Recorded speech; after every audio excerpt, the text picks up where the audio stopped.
Hey, what's up, family?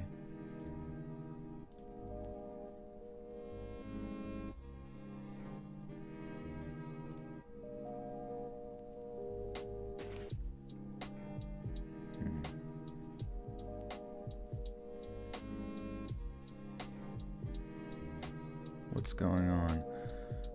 2 seconds away from jumping in the shower. Uh-oh, don't do it. No, it's okay. You can go get clean. And then while you're gone, I'm gonna say all sorts of bad things, so you can't be mad at me. I don't know what that wouldn't happen either way, but I have trouble with oh, it's already saved. Okay, cool. Yeah, it says sometimes it says stuff like it's not saved, like when I change the thumbnail for the live stream. But I think it is.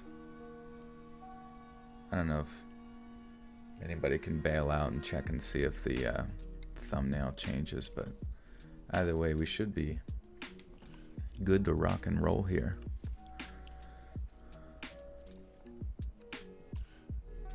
I'm coming with, or everybody is. You can just throw your phone in the shower. I'm alive, yes. Yes. Oh, Maya B. Goodness gracious. Thank you for the $2 right out the gate. Appreciate that. You guys were so incredibly generous during the birthday drunk stream, which I really, really do appreciate, honestly, just all the positivity and all the people there, and everybody sticking with me through 7 hours of just relative moderate chaos. I don't know if that's how one would describe it, but oh yes, I need to send this out to the twatter world. Live now.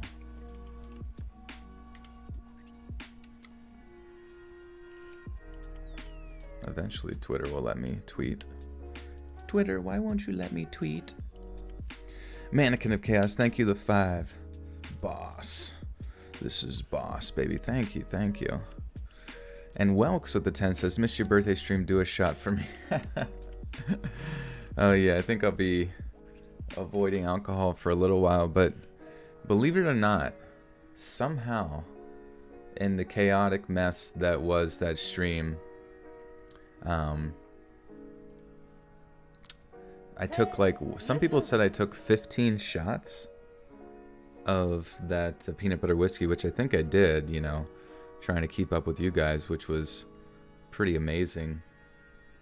But, I had to say, I don't know if my body is just good at processing alcohol, but by the end of the stream, which I think I stopped drinking 2 hours before the stream finally ended or whatever, I actually felt pretty good, relatively sober. So that was kind of weird, and I didn't have a hangover the next day. And you would imagine your 30th birthday, you're drinking that hard, things would just turn to poop, but it didn't. I didn't get a hangy ovary. Heather Backhaus with the 10. Thank you, Heather. Thank you. I do appreciate that. Thank you guys for being here, saying what's up. And Salmon Moon with the 5 says, best way to end the day. Heck yeah. We're going to have a good end of the day. Honestly, my sleep schedule's been so fudged, as normal. I don't think it's ever not been fudged, but do I still have that whiskey? It's probably about 1/3 of it left is in the freezer now. Probably to sit forever and never be consumed. Bridget Jones with the 10 says, sup. Thank you, Bridget. Sup to you. And how about No with the 5 says, hope you're doing well. Good to see you on here again. Yeah, I was almost thinking, I was I don't know. I just think I don't know. I enjoy being in the streams. This is honestly the highlight of my day. And you guys keep me going. You get me positive in a lot of ways. And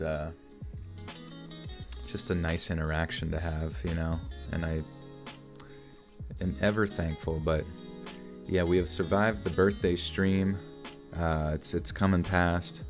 Hopefully you guys can think of another occasion to celebrate or something cool to do. I'm not really sure. That background's from our good friend Robin Mikalsen. I don't know if he's one of the mods in here right now. He's also now an admin on the Discord, so he has risen through the ranks. Even though the Discord's pretty chill, you know. Not many.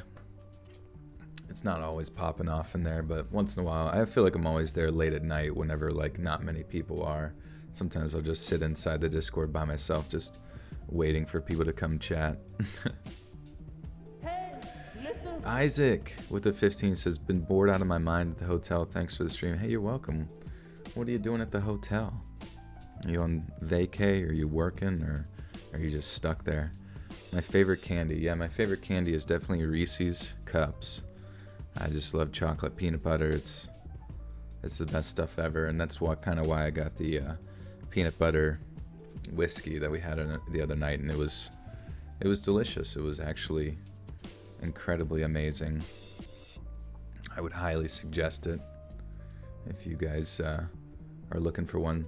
Some people said it might be too sweet, which I agree, it definitely is sweet, but I do have a bit of a sweet tooth. Venus Flytrap with the 10 says, had a busy day shopping and all that. Tomorrow I go back to work, so this feels right to end the day. Nice. Long day of shopping. Time to shop for some spooky stories with Let's Read. Going back to work. Hope work goes well for you. Hope, everything gets back into... Hannah says, literally eating Hershey's dipped in peanut butter after my shower. Nice. It's so good. I love it. Peanut butter chocolate. You cannot go wrong. In PA here we have the Hershey's Chocolate Factory and or the Hershey amusement park, which is pretty fun. You guys should definitely go. You know what I mean? It's definitely not like the craziest stuff, but they've definitely added a real lot of cool rides as time has gone on. I've been going there since I was young, and this past summer when we went, they've been doing so much construction, and it kind of sucked because the line to get in there was just masses of people, and a lot of stuff was tore down. I don't know how much progress they've made as far as construction goes this year, and it seems like it's going to be a multi-year project, but it's kind of exciting to know that they're going to be having some pretty major updates to it. So I remember one time my brother went there and he got me an entire box of fast breaks. If you guys like fast breaks, those were good as shit. And I just would, tantalize myself and have at least one of those a day. Not too many, not too little. Just the perfect amount of candy. Cheyenne Dory Bob with the 2 says, painting and chilling with y'all. Thank you. Hey, you're welcome. You'll have to post what you're painting in the Discord art section. Welks with the 10 says, I didn't know you lived in PA. I live in Pittsburgh. Oh, nice, Welks. That's awesome. Yeah. I was in Pittsburgh, I guess it's been a while now. Probably back in the fall sometime or something like that. We went and saw this band called Daughters. My friend was a big fan of them, and it's so funny, when you go to rock shows, even if you're in the way back, your ears are still ringing and shit, but they were pretty badass, and there was some other good bands to go along with them. But I like Pittsburgh. It seems chill, it's like I said before, Pittsburgh and Philly are those cities where it's they're cities, but Pittsburgh for the most part is definitely, I think, one of the safer cities, and I just like that the people there in these cities, they're not too pretentious or anything like that. I've talked about New York City and how I can't walk around there in my normal clothes, and I feel like a lot of the homeless people actually look better than I do. So you can have a lot of fun in other cities. Oh, Maya, you love Daughters. Nice. Yeah, they're a pretty cool band, and it's so funny because they came down from the stage and you see them up there just raw and doing doing spitting and weird shit and all this stuff, and you're those guys are badass. And then they come down, they're 5'4". What's up, guys? How's it going? You want to come upstairs and make out? And I said, no, you will not take advantage of me just because you look like a god up there, all right? You get one peck on the cheek, that's it. And then he climbed back up into his cookie-making tree and made me some cookies. And Angela lives in Alaska. Nice. I met a guy at this sort of Dick's Sporting Goods type store. I forget what it's called. But I went there with my dad yesterday. He was purchasing a firearm, and the guy said that he was from Fairbanks, Alaska. So we met another Alaskan there. I thought that was interesting.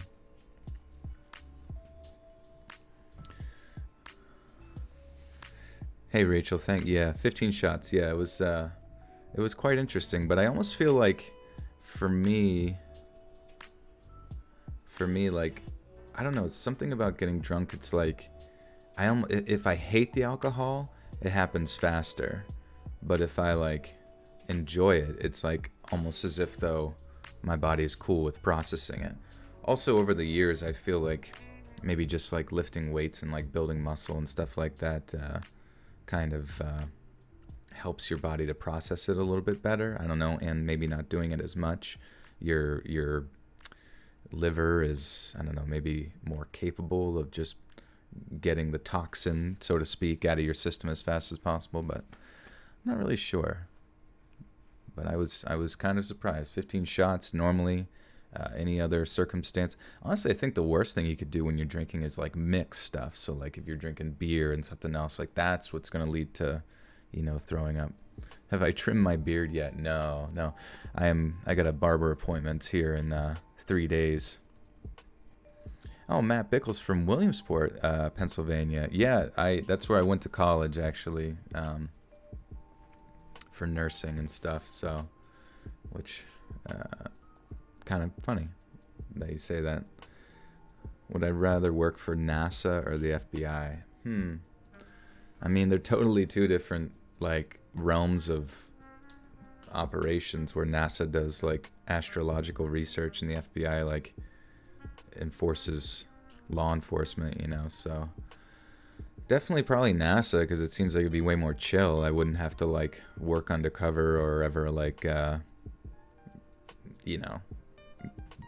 I feel like with the FBI, I'd have to like potentially do something dangerous, and I don't really think I'd want to participate in that or really be involved with law enforcement at all. I don't really have a passion for that, I suppose.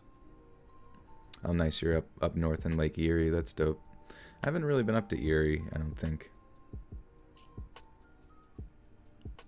Oh, Brasser, yeah, you were asking me about like workout plans and shit, man. Like I really, like, to be honest with you, like I'm not as much of a workout guru as you may anticipate, though I talk about it. Like I just kind of do my own thing, and I have a friend of mine, he does some programming, and whatever programming I did with like CrossFit and stuff, but I'm definitely not like trained in the ways of like helping other people with programs. So there's a lot of stuff out there, you know what I mean, and a lot of trainers you can find online, and I'm not your guy. I'm right there with you as far as just following what other people tell me. Is my beard salt and pepper? No, I actually don't have any gray hairs yet. I have some friends who are starting to kind of get them a little bit, you know what I mean, but I thankfully haven't reached that point yet. I know I probably will here at some point in my 30s, now that I'm 30. I'm sure it will sneak their way in, but I think stress has a lot to do with it, and my life really isn't too stressful, other than sort of the existential dread that I think goes through my mind way too often. Isaac with another 5 says, about to relax, BAM meeting. Hopefully I can catch the end of the stream later. All right, enjoy your meeting, Isaac. Thank you so much for the 5. Appreciate that. Thanks for hanging. Would I rather live in the mountains or sea? Definitely the mountains. I do have a love for the sea, but at the same time, whenever I go and do deep sea fishing when we go, if I go with friends to like Florida or something like that, I almost always get seasick, and it really sucks, you know what I mean? Because I do want to enjoy being out in the open ocean, but just like the constant rocking back and forth, it's like I'm just like forced to like go inside like I'm drunk and just like lay down. I have the beard of Zeus. Getting there, we're getting there. Lightning bolts shooting out. The mountains, yeah.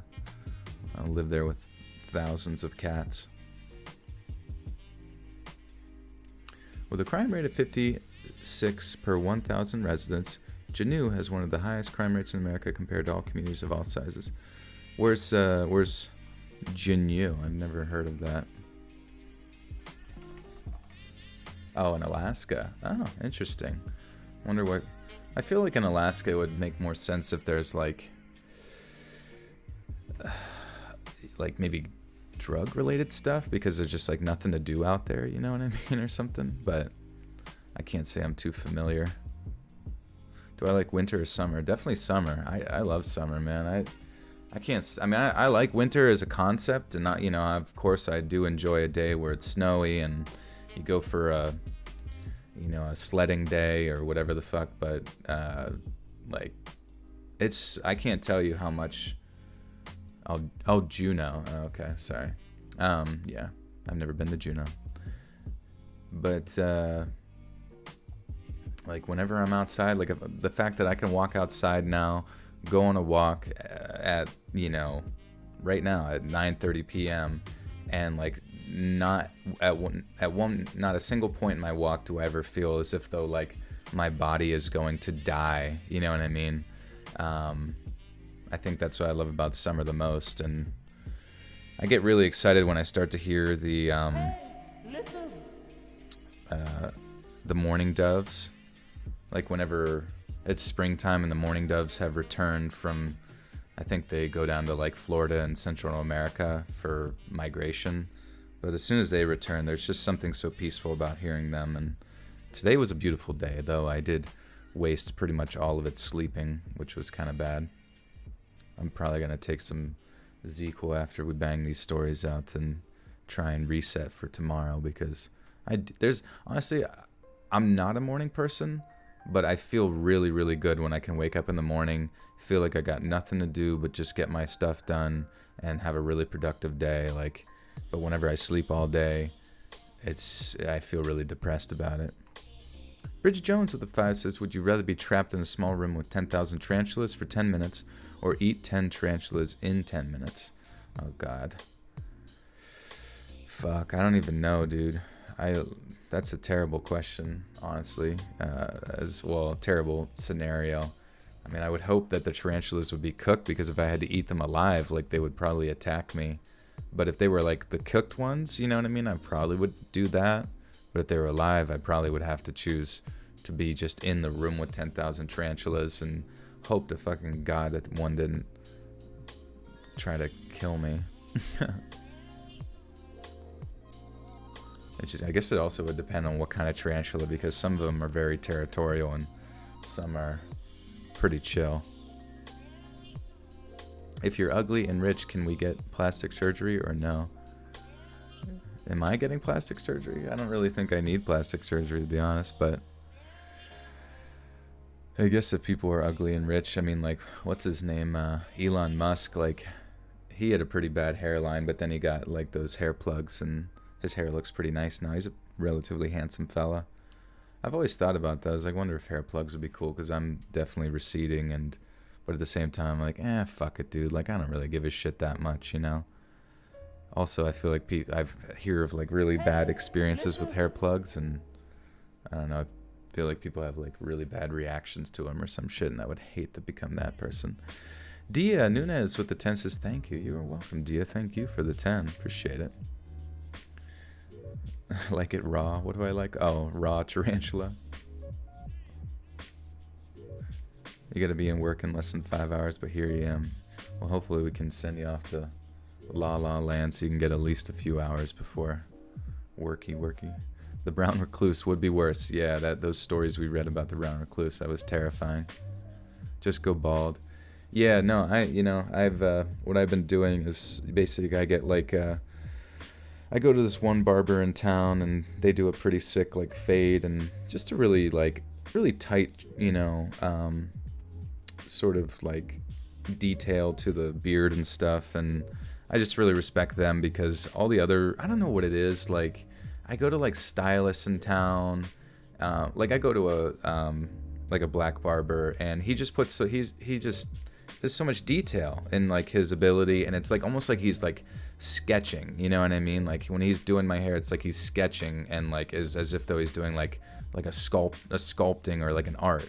But I go to like the local like stylists and stuff, and like you know, none of them like are put the attention to detail that he does, and he's able to like shape up and fade my hair till it looks like it's relatively natural and not receding or balding, and it looks good. But I go to other places and I don't know what it is, like there's just a sense of like hesitancy, I guess you could say, um, with the way that they approach people's hair. Like it just, like there's no sort of like, they don't just grab your head and pull to the side and go like and like just like kind of make it happen, and know what they're doing. And I don't know, like the barber, I remember went to this one stylist, and it's not like a super cut scenario, but it like feels like it, and they're just like holding their wrist as they're running the fucking thing up the side of your head, just like, and it just, and then there's like, okay, how's that look? And like you want to tell him like it looks like shit, and the guy that I go to fucking destroys it every, in a good way, every time. And I'm very disappointed that I didn't have an appointment with him today because I was forced to come here. But I'm gonna sit here, and while my soul is dead inside, I'm gonna say, ah, it looks good, looks pretty good. Steve Harrington with a 512 says, hey, thanks for doing this. You're welcome, Steve. Thank you for the $5.12. Are we playing Would You Rather here or what? Yeah, I mean, hey, you guys can ask me any questions you want. We're gonna kick off into some narrations, my friends. It's just another chill stream. We're just chilling.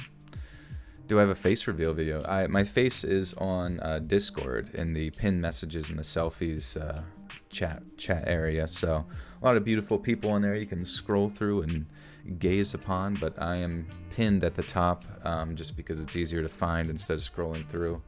And you can become a member of Discord. I hope you stick around, and then you can see my face, and we all can be buddies.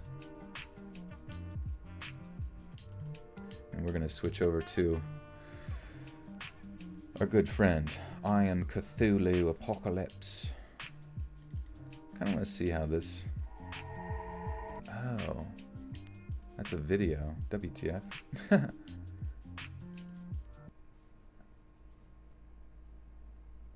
Well, it's actually a 2 hour and 42-minute song, so we'll catch a vibe with this one. Usually I stick to the Iron Cthulhu songs that are called like dinosaurs, because they're just like, I like the sound that it makes, and it's like not very disturbing, because sometimes some of his songs kind of crescendo at certain parts, and it sort of distracts, and the volume of the song fluctuates a little much, But yeah, the lo-fi, I love the lo-fi hip-hop stuff. I'm definitely down with it. Can I do a British accent? I don't really think I'm very good at it. Yes, yeah, new background that was made by Robin Mikalsen as well. Well, everything is pretty much visually here is made by him. And it's pretty dope. He made it for my birthday, so thank you, Robin, for that. I like how I said the acronym WTF. Oh, yeah. WTF, lol, LOL. Why an orca? I don't know, honestly. I don't know. I think the orca is sort of a visual aesthetic that goes with the sort of synthwave vibe of this background. If you've ever been familiar with, what's that called? Vaporwave. I don't know if you're familiar with Vaporwave, but it has a certain aesthetic to it that's kind of based in the late 80s, early 90s sort of styles of things. And one of the things you might see is a sort of mixture of sort of that synth wave feel of the sort of cybernetic 80s mixed with weird imagery sometimes, like dolphins and orca and stuff. And I don't know, I think it kind of goes perfectly. And he may or may not have just happened to have an orca model available that he decided to use.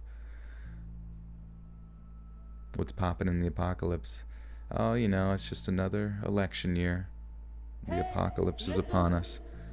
Maya B with the 2 says, I'm digging this new background. I know, me too. I love it. It's good stuff. Sam Gonzalez says, you fucking love Vaporwave. I know, Vaporwave is good. It's definitely very chill. Well, guys, tonight, well, first off, I just wanted to say, if you guys had a story that you wanted to submit, obviously, as always, head over to my subreddit, which is reddit.com/r/letsreadofficial, and you can submit your stories there and get feedback from everyone, and be sure to do your best to have some good grammar. Do a Mark Wahlberg, aka South Boston accent. Hey, what the hell, man? No, I can't really. I'd have to hear Mark Wahlberg. I just remember him in what was that movie where like the plants were killing everybody by releasing pheromones and stuff? He's like, and like all of his friends were like basically shooting themselves or something, and they're like, you gotta do something. And he's like, I'm trying. Just let me think, okay? Just let me think. All right, just let me think. You just hear like gunshots going off, and like the acting was like so unbelievably bad. It was The Happening. The Happening was what it was called. If you've never seen The Happening, it's like when it was first advertised, I was really excited for it because I was like, oh, M. Night Shyamalan, Bam, you know, it's gonna be freaking sick. And it was not. It was very, very unbelievably terrible. How did you do those cats in a box? Where's the cats in the box? Cats in a box. I'm not really sure what you're referring to. Vanessa Marie with the 10s. Thank you, Vanessa. Appreciate that. Yeah, The Happening. Holy cow! Talk about the fappening. Now that was one of my favorite releases. No, yeah, the Happening. It's so weird because Mark Wahlberg was really, really good in The Departed. If you guys remember The Departed, like that movie was awesome.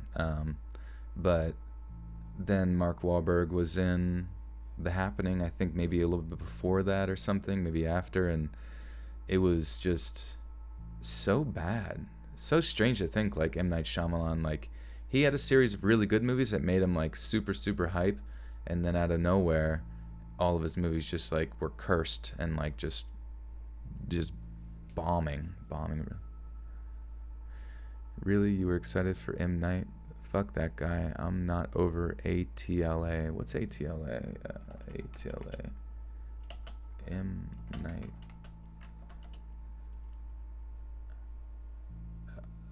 Oh. Was that The Last Airbender? Or I didn't see that one. That was like at the peak of his downfall. Now granted, Split, the more recent like Split movie or whatever, that was, I thought, pretty good. But it definitely, I feel like, took a while before M. Night Shyamalan was able to kind of make a comeback. And I don't know, he was entrusted with quite a few projects that just seemed to not really, they just seemed to bomb. That's all I can really say. James Roberts with the 2 says, Space Force, it's a rocket ship. Ron with the 4 says, I'd pay to see you fight a Wendigo in a spacesuit. That would be pretty sexy. Thank you so much, Ron, for the 4. All right, guys, we got 7 stories tonight, just to give you an idea of how we're progressing here. Oh yeah, let me turn this up. Actually, I do remember this is called Failed Mollusk Eons, and like, there's one tone in this that I think just played, but I love how it sounds.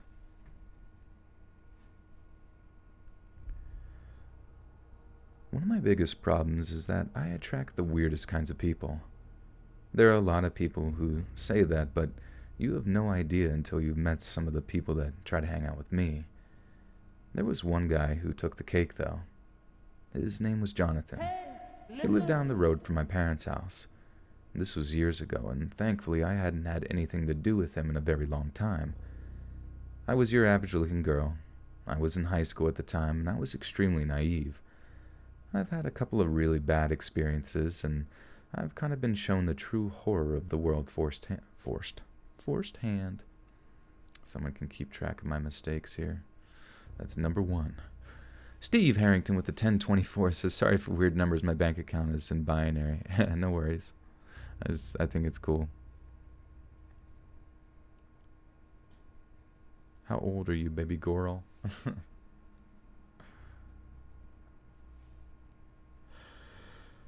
How tall am I? I am 5 feet 10 inches tall.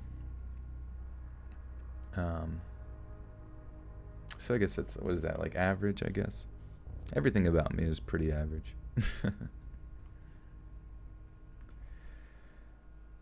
I've had a couple of really bad experiences. I've kind of been shown the true horror of the world firsthand. Not trying to turn this into a pity party or anything, but you don't realize how cruel the world is until horrible things happen to you. And if you were idealistic about people the way I was, you'll just have to live through some bad experiences to find out. But anyway, back when I was a sophomore in high school and extremely naive about people and their intentions, I was friends with Jonathan. I thought that he was kind of a nerdy guy, but that he was capable of being a friend. Bear in mind, he was a 30-year-old who lived with his grandmother who collected Social Security. He didn't have a job, didn't have a girlfriend, and he thought it was a good idea to hang out with a girl in high school that lived down the street. That's the kind of guy Jonathan was. I wasn't really close with my parents, so they didn't really know anything about who I hung out with. I didn't hang out with Jonathan very much, but I would say hi to him and have the occasional conversation from time to time. Looking back, I knew that he had some kind of crush or romantic feeling for me, but I knew that it would be against the rules for him to date me, and I knew that he knew that too. But I remember when I got my first boyfriend, Jonathan was not exactly happy about it. He kept warning me about being used by boys my age. He told me that I should look for an older man who was more mature and could take care of me. Of course, he was always hinting that I should have been with him. He didn't want to come out and say it, though. But every single time I ever talked about my boyfriend, who had only been dating for 2 weeks or so, Jonathan always had something bad to say or some kind of warning. I remember getting the whole possibly catching something from him talk from my parents, only to get it again from Jonathan. I specifically remember the way he phrased the conversation. He talked as if though my boyfriend definitely had some sort of disease, and by the way, he didn't. It was a very strange ordeal nonetheless. But then came the day before our field trip. It wasn't a big trip or anything. My school was divided into certain sections, and it was an annual event where the science department would take certain sections of students down to the park and help us scientifically observe nature. For 3 days, the scientific department would take a third of the students down in this park. It was pretty stupid. Everyone kind of agreed that it was just a nice way to get out of those horrible classrooms that we sit in all day.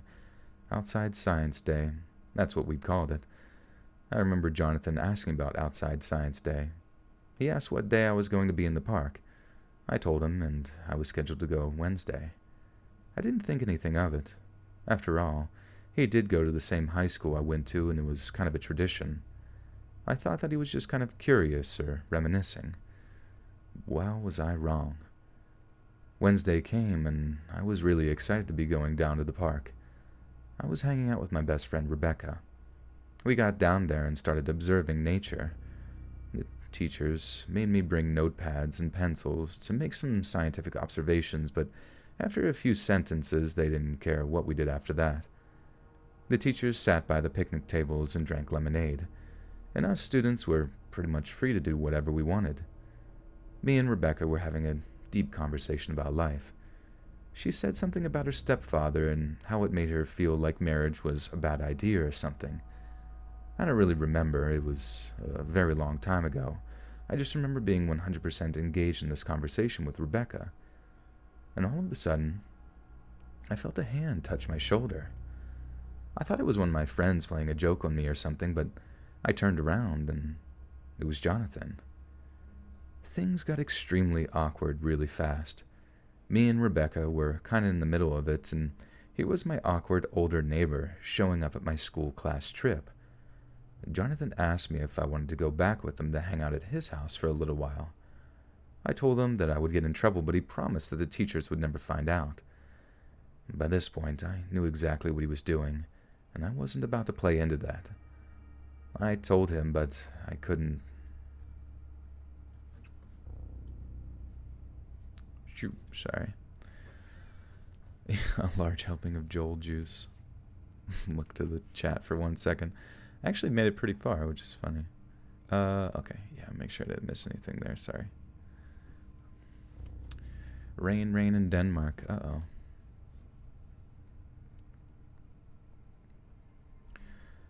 I told him, but wait, why does it say but? I told him that I couldn't leave my best friend Rebecca, but then he offered to bring Rebecca too, and that was even creepier. I remember getting a look from Rebecca like, why do you know this, freak? After Jonathan kept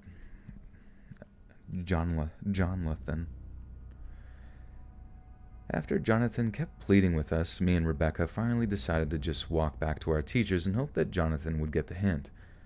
But when we started walking through, Jonathan grabbed me. He grabbed me by the ankle and I fell to the ground. We were standing on wood chips and I remember getting some in my mouth when I fell. He started dragging me. We were far enough from the teachers that they couldn't see us easily, and our view was mostly obstructed from the rest of the students by a swing set, so nobody noticed that this grown man was dragging me away. I lucked out in the end. Rebecca actually started fighting him. She punched him in the nose and started screaming for the teachers. Right after she did that, Jonathan started running. He ran as fast as I've ever seen anyone run away in my life, and I didn't realize how quickly. Sorry. Shola with the 8 Australian. Buckaroony says, finally made it to a live stream. Thanks for always giving us the best content. Hey, you're welcome, Shola. That's a cool name, actually. Shola. How long has it been going on? We've been streaming for about 38 minutes, but this is still just story 1 here. So, we got 7 stories total.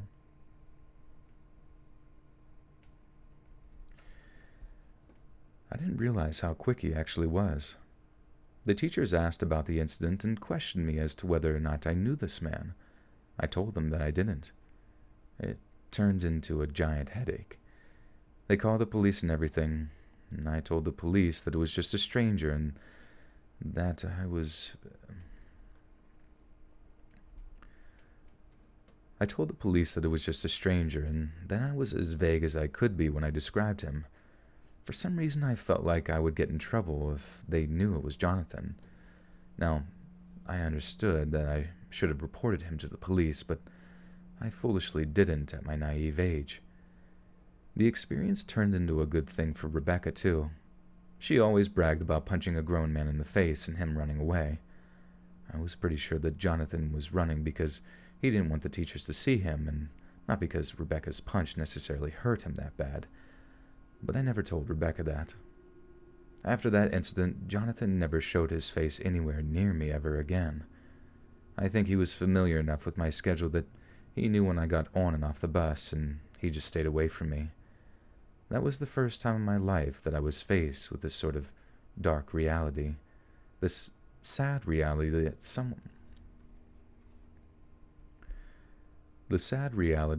someone who claimed to be my friend actually had very dark and sinister intentions all along, and anyone with 2 eyes could have seen. If you're like me, do yourself a favor and be more cynical about people. At least that way, the only surprises will be good ones. That is kind of terrifying. Didn't we read a story recently? About the girl in the grocery store or something, just like suddenly being dragged by her hair by a guy. Fuck it, if you say no, I'll drag you back to my cave. You're building on The Sims, nice. Hey, real honest question, like, now that the whole hype of like Animal Crossing has kind of like died down a little bit and the memes are gone, what like what's as far as like building goes, because my experiences with Animal Crossing, and please don't hate me for this, were relatively unexciting, I guess I could say, was what my experience was. Where it was like, it was cute, but it was like all you really did was like whack trees, gather resources, catch fish and bugs, and then like gather bells that you had to, eventually or just infinitely pay back to Tom Nook. And so my question was like, a lot of people took pride in like their interior design aspects, you know what I mean? Oh, there's Tom Nookie in the chat right now. You pay your debts. Oh my god, he heard his name called. Um, but like having games like Minecraft and like The Sims, like The Sims has like really good like interior design and like house building mechanics and stuff like that, and you know, the Minecraft has a ton of like creativity to it, and no, it's more, so much more. It's so much more, I suppose. Maybe I missed it. Maybe I should have like given the game a better chance to make it past day 3, because that's about as far as I think I got the museum made, where you collect all the bugs and fossils and shit like that. And then after that, I just like didn't know what else I was supposed to do, so I kind of stopped playing. Animal Crossing is about the overall world. Okay. Animal Crossing is the best MMORPG first-person shooter out there. That is true. It has the best ragdoll physics of all time. Sims is so fun to build on. I have a big-ass house with 6 cats. Nice. Those are the goals for life, really.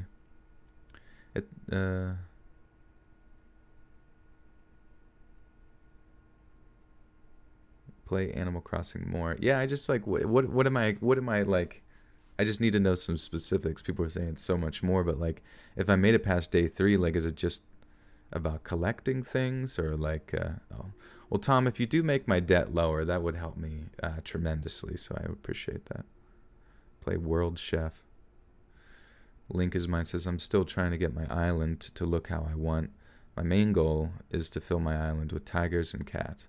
That would be fun. I saw a funny like meme where this you know how it like shows your island in like in the start screen, and like it's like shows like your neighbors or whatever that you let live on your island, and the one was just like completely surrounded by snapping turtles and he just like couldn't move. I thought that was pretty funny.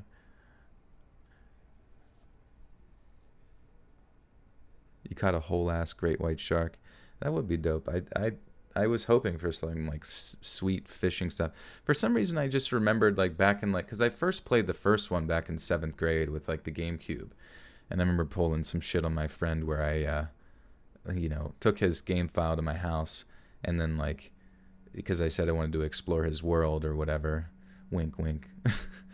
No, but like I took his file back, and then I went into his world, but then my mischievous 7th grade self decided to take all of his stuff and put it in like bags or something, and then bury it, and then go back over to my file and like unbury it, and like I stole a lot of his money, so that was pretty bad.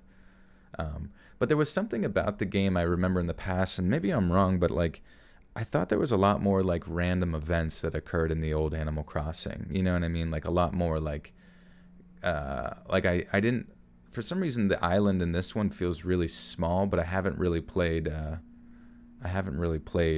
any of the ones previous to this other than like the first one. But for some reason I thought the old ones were like bigger and like just like a lot more random stuff to come across and all that kind of stuff.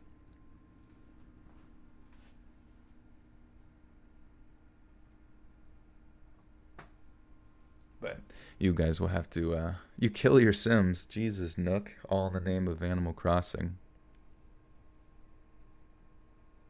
You literal mad lad. So what are you thinking when you read these stories? TIG says. What am I thinking? I don't know, probably the same thing you're thinking, like I just basically was I don't know. This is pretty creepy. Poor guy. Fucking 30-year. Holy shit. Hey. Uh, uh, my gosh, those big donuts sometimes don't drop till like afterwards, but I guess it's good because it catches me off guard with $100 from Thomas S. Says, here's half of what I said for the drunk stream. Sorry, I missed it. Thomas, oh man. Well, it's still up. I don't know if you guys, I'm sure a lot of you guys know this, but there's playlists you can click on, and you can go into the streams playlist, which is under the playlist, list, and watch the stream. Which, holy shit, we went for like 8 hours, Thomas. But thank you so much for the, serious $100 Holy hell! And you should listen to it if you haven't already. It's pretty funny. I took like way too many goddamn shots, and I think I was yelling. Also in my editing, I don't know. I'm sure you guys were trying to keep me in line, and I just didn't. But like during my editing, I read the same story twice in a row. I don't know why I did that. And then at one point, I read a normal story, that was after that, and then randomly went back and started a previous story that I'd already read in the middle of it, and then stopped at the end of that one, and then read a few more in subsequent order, and then I read another story twice in a row. And so like the editing was just like, it wasn't like a nightmare, but it was just like such a strange thing to see like after the fact. Like I don't know how I did that. Like how did I oh my god, yeah. And I was yelling because the guy, well, honestly, that guy that was going on about like, he's like, right sis, like right step sis, wink wink, that was a little freaking, he was a little weird. And like and then he was so pretentious about like going back and forth with his like language, like he was like bragging about it or something, but at the same time it was just like narrating it a fucking nightmare. And then and then he was like low-key murdering people with his fucking Ouija board because they like mildly inconvenienced him a few times. I mean, granted, I think some of them took some money from him, but it was just like, so sorry, so sad. And I'm like, dude, Jesus, man, chill. Like, but at the same time, I kind of wondered if that author was like actually a troll, because the dude literally choked on fucking the dude literally choked on a jumbo shrimp, and I thought that was hilarious. I took the 3K shot twice. Are you serious? How did I not? Okay, we're at 3K. Okay, time to do it again. I don't know. Maybe I was more drunk than I realized, but I did go off a little bit.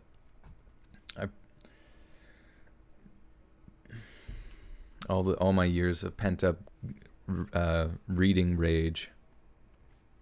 The shrimp. He was eating jumbo shrimp. Well, how the fuck did you choke on jumbo shrimp? Just swallow the goddamn thing. You must have just like shoved it in there. Oh god. My favorite part of the birthday stream is me scratching my beard. I must not even realize I was doing that. Sometimes I just like rub my hands through it and just like, if it gets itchy. Oh my god, would I rather 78 snakes or 45 spiders? And once again, it just depends on the breed, but fucking, I don't know, dude. Spiders and snakes, I just can't do it. I mean, I can. Like, if someone like told me I had to handle these creatures, I would get used to them. But even like the more docile ones, that like, 'cause my other roommate that lives downstairs, like he has quite a few reptiles. He doesn't have any spiders or anything like that, but even when I'm like holding his like more docile like snakes and stuff, like I'm just anticipating at any moment they're just gonna have like a sudden like, freak out and just like dig their teeth into me or something. Same with like spiders. Like I don't know. I'm sure there's certain spiders that are pretty chill, but just like, I don't know, ever since I've been younger, just like spiders have not been my thing.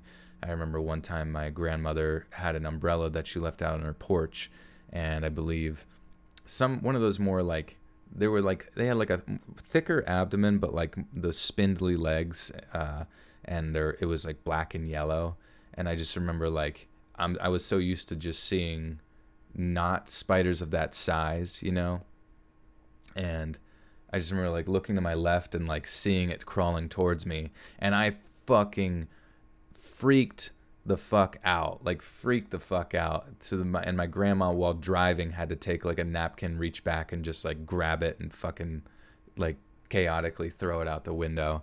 And it was so embarrassing because I think I was like 8 years old at that time, you know what I mean? So it's like old enough to not freak the fuck out about a little spider, like, and it wasn't like a little spider, like, it was definitely bigger than your average one, but it was just like, it was all of the paranoia that has it may have been a golden orb weaver, it probably was, but it was coming at me, dude, and if I had a rocket launcher, I probably would have just blew up the whole car.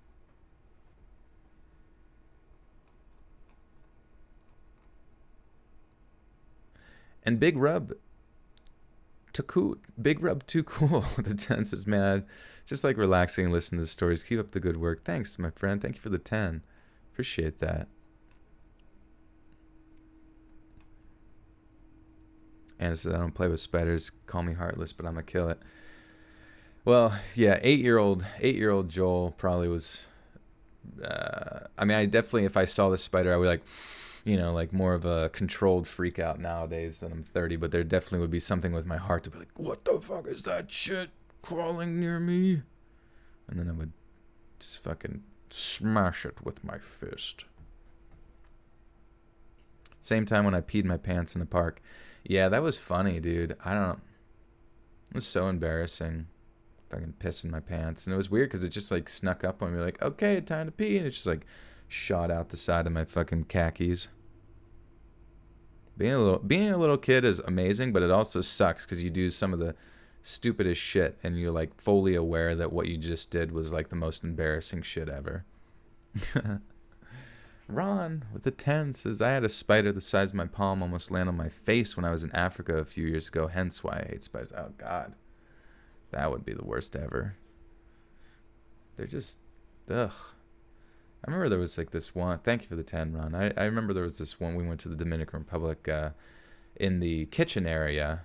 It was kind of like the perfect, like, you know, it's dark in there. It's kind of wet. And like there was just this huge, it looked like a type of brown recluse species. But it was just stuck on this one part of the wall for like, I want to say like days. And then finally someone took a broom to it or just like poked it. And it just was like, just like scattered so fast. And I was like, okay, fuck that shit. You have some African tarantula breeds. They're my favorite. Oh my goodness. Yeah, I can't do it. Spideyos. I respect people that have them, but like, not me, man. I stick to the furry creatures. Because I'm a furry.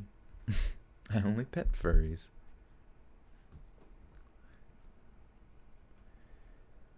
When I was much younger, I was considered one of the popular girls. Oh, Jesus. Why do they always have these fucking stories where they, like, low-key brag about shit? It's so funny. But, do it anyways. When I was much younger, I was considered one of the popular girls. You would think that this would be an amazing privilege, for everyone to look at you and think that you were the best-looking person in the room most of the time, to get all the attention from the guys that you could ever want, and sometimes even making other girls jealous felt kind of good. But let me tell you the truth about it. It really sucks. More often than not, I felt kind of bad for the girls who weren't as pretty as me, and I also felt bad for having to constantly reject a bunch of guys who were trying to date me. This was especially bad in high school. I got hit on all the time. It honestly became very distracting. I hadn't had a boyfriend up until that point. I really went out of my way to be a good girl. I always thought that if I just dated any guy, that they'd try to pick me up. Sorry. I always thought that if I just dated any guy... Okay, yeah. I always thought that if I just dated any guy that tried to pick me up, I wouldn't get the best guy that I could. So I just waited until I found a guy that I thought was worthwhile. I spent most of my time with my best friend Destiny. Me and her were really close, but I remember she almost got kind of jealous when I finally got something of a boyfriend. Me and this boy, Jake, never actually dated, but we were talking, for lack of a better term. It was one of those situations where people kind of knew that we were somewhat romantically involved. Like, we would talk on the phone at night and sometimes bring each other gifts to school, things like that. People always blew it out of proportion, but it was what it was. I remember Destiny being very disapproving of Jake. She said that he was a loser and that I could do way better than him. He definitely would have not seemed like the first guy I'd have gone after. At first, he isn't the best looking guy in the world, but I think he's really cute. Or at least I did at the time. I thought his real redeeming quality was that he was the most compassionate guy I'd ever met. Unlike most guys, he actually listened to me when I spoke. I felt like he really heard me, and that was of a heck of a lot more than could be said of any other guy that ever tried to date me before. And if I'm going to be honest, I felt more heard by him than anyone I'd ever met up until that point. The sad part was that Jake had quite a few issues. He wasn't just something of a loner. He also had this dark and mysterious side that I didn't really know anything about. Even to this day, I don't really know what was wrong with him. I just know that there is something about him that isn't quite right. And looking back, I was extremely naive to not have seen the signs before. He was disliked by so many people, and it wasn't like your standard reaction where people think he's awkward or something. He totally was, but there was something else that was completely off about him. Even my dog had a bad reaction when I brought him to my house one time, and as anyone should know, if a dog doesn't like you, then there is really something wrong with you. Anyway, nothing bad really happened between us until we had a field trip one day. Our entire grade was going to a theme park about 30 minutes away. It was supposed to be a really fun thing. As long as we stayed in small groups of at least 3, we could pretty much go wherever or do whatever we wanted. The idea of not having to be followed around by a teacher all day was extremely enticing. On the day of the field trip, it ended up being me and Jake and Destiny in a group of 3. We really wanted to... Oops. The background is sick, I know. It's awesome. Trying to go for like kind of one of those vibes. Like, I don't know if you guys follow that, I forget what it's called, like chill hop radio thing that's on, always streaming there on YouTube or whatever. It's got a lot of people. I remember watching it when it only had a few hundred people, and now it's got like 41,000 like people watching the stream at one time, which is nutball. But it's always got like a picture of like that girl doing like homework and stuff, listening to music with her cat in the background, or kind of trying to go for a vibe like that, I suppose. He really wanted us to ditch Destiny so we could go and have some fun, but I wasn't about to do that to my best friend, nor did I really want to do anything like that with him on this field trip. Most of the day went by, and it was actually pretty fun. There was one point when I had walked by a water slide. Some of the kids who were riding on it splashed some of the water and got me completely soaked. I had a spare shirt in my book bag, and I went to the girls' locker room to change. But this is where things got weird. There was one girl in the girls' locker room. Oops. There was no one in the girls' locker room. I went in there and started to change, and then I heard someone else walk in. I just assumed it was another girl or a woman. It was a pretty crowded day after all, but no, it was Jake. He started touching me very inappropriately. I told him that I really wanted to do stuff with him, but just not under these kind of circumstances. But he wasn't getting the hint, and it really started to freak me out. I could feel it in his pants rubbing against my leg. His breath got heavier and heavier, and he got himself really worked up. Finally, I just had to yell at him to stop. I told him that he was really freaking me out, and I just got the rest of my clothes, and I walked out. But he didn't follow me. He just... Sorry, this is awkward. But he didn't follow me. He just let me leave. I stood outside of the girls' room for a few minutes waiting for him to come out. But it was a little while before he did, probably close to 5 minutes. As you might imagine, I was not excited to go back in there and get him. Destiny also gave me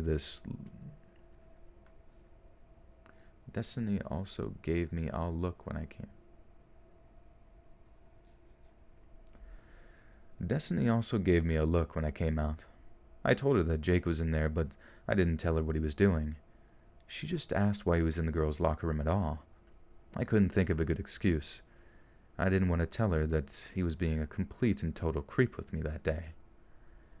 Destiny was fed up because she wanted to go buy a pretzel. She knocked on the girls' locker room door and told Jake that he needed to come out right now.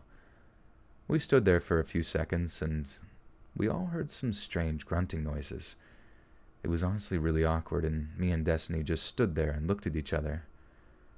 Jake finally made out one last grunting noise, and a few seconds later walked outside. He didn't say a word. He was kind of out of breath, and it was one of the most awkward moments of my life. We told him that we were going to get a pretzel, and he just shook his head. He slowly followed behind us as we made our way to the snack bar. At the time, I don't think I consciously knew it, but now that I'm a little earlier,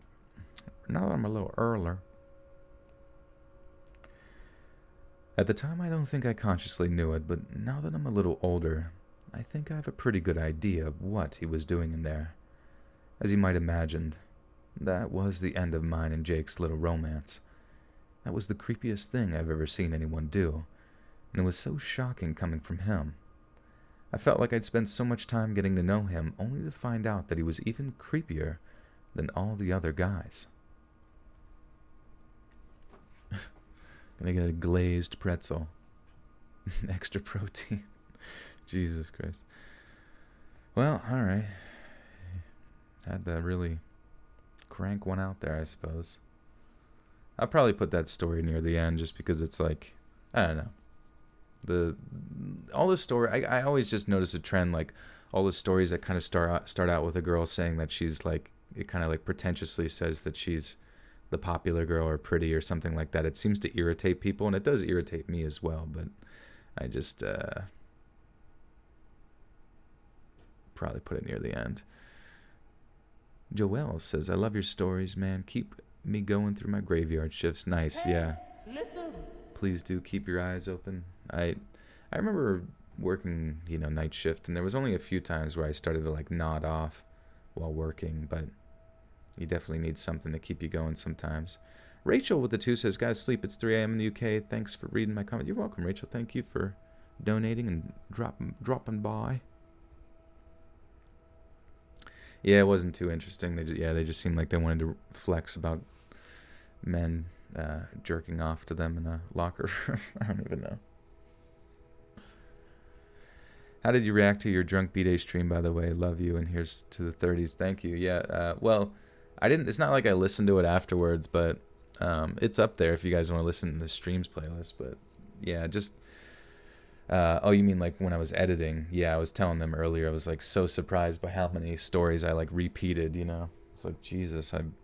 How did I manage this when I thought that I was like pretty with it the whole time?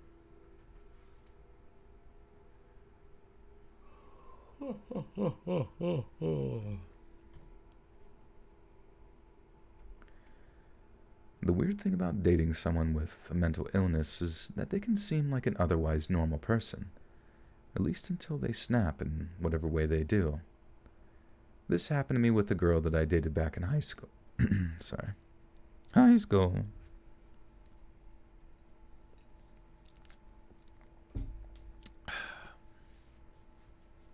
I'm real, Mojo, I'm real. This happened to me with a girl I dated back in high school. We didn't go to the same school, though. She went to our neighborhood. She went to our neighbor rival school. There was something of a friendly competition between our two schools. Believe it or not, we actually met at a football game.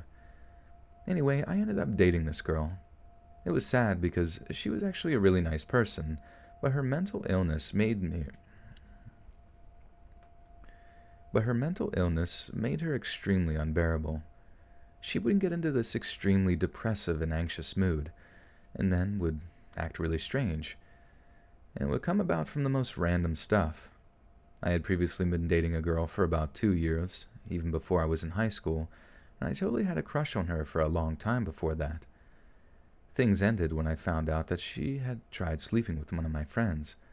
And thankfully, my friend put bros before hoes and let me know about it immediately.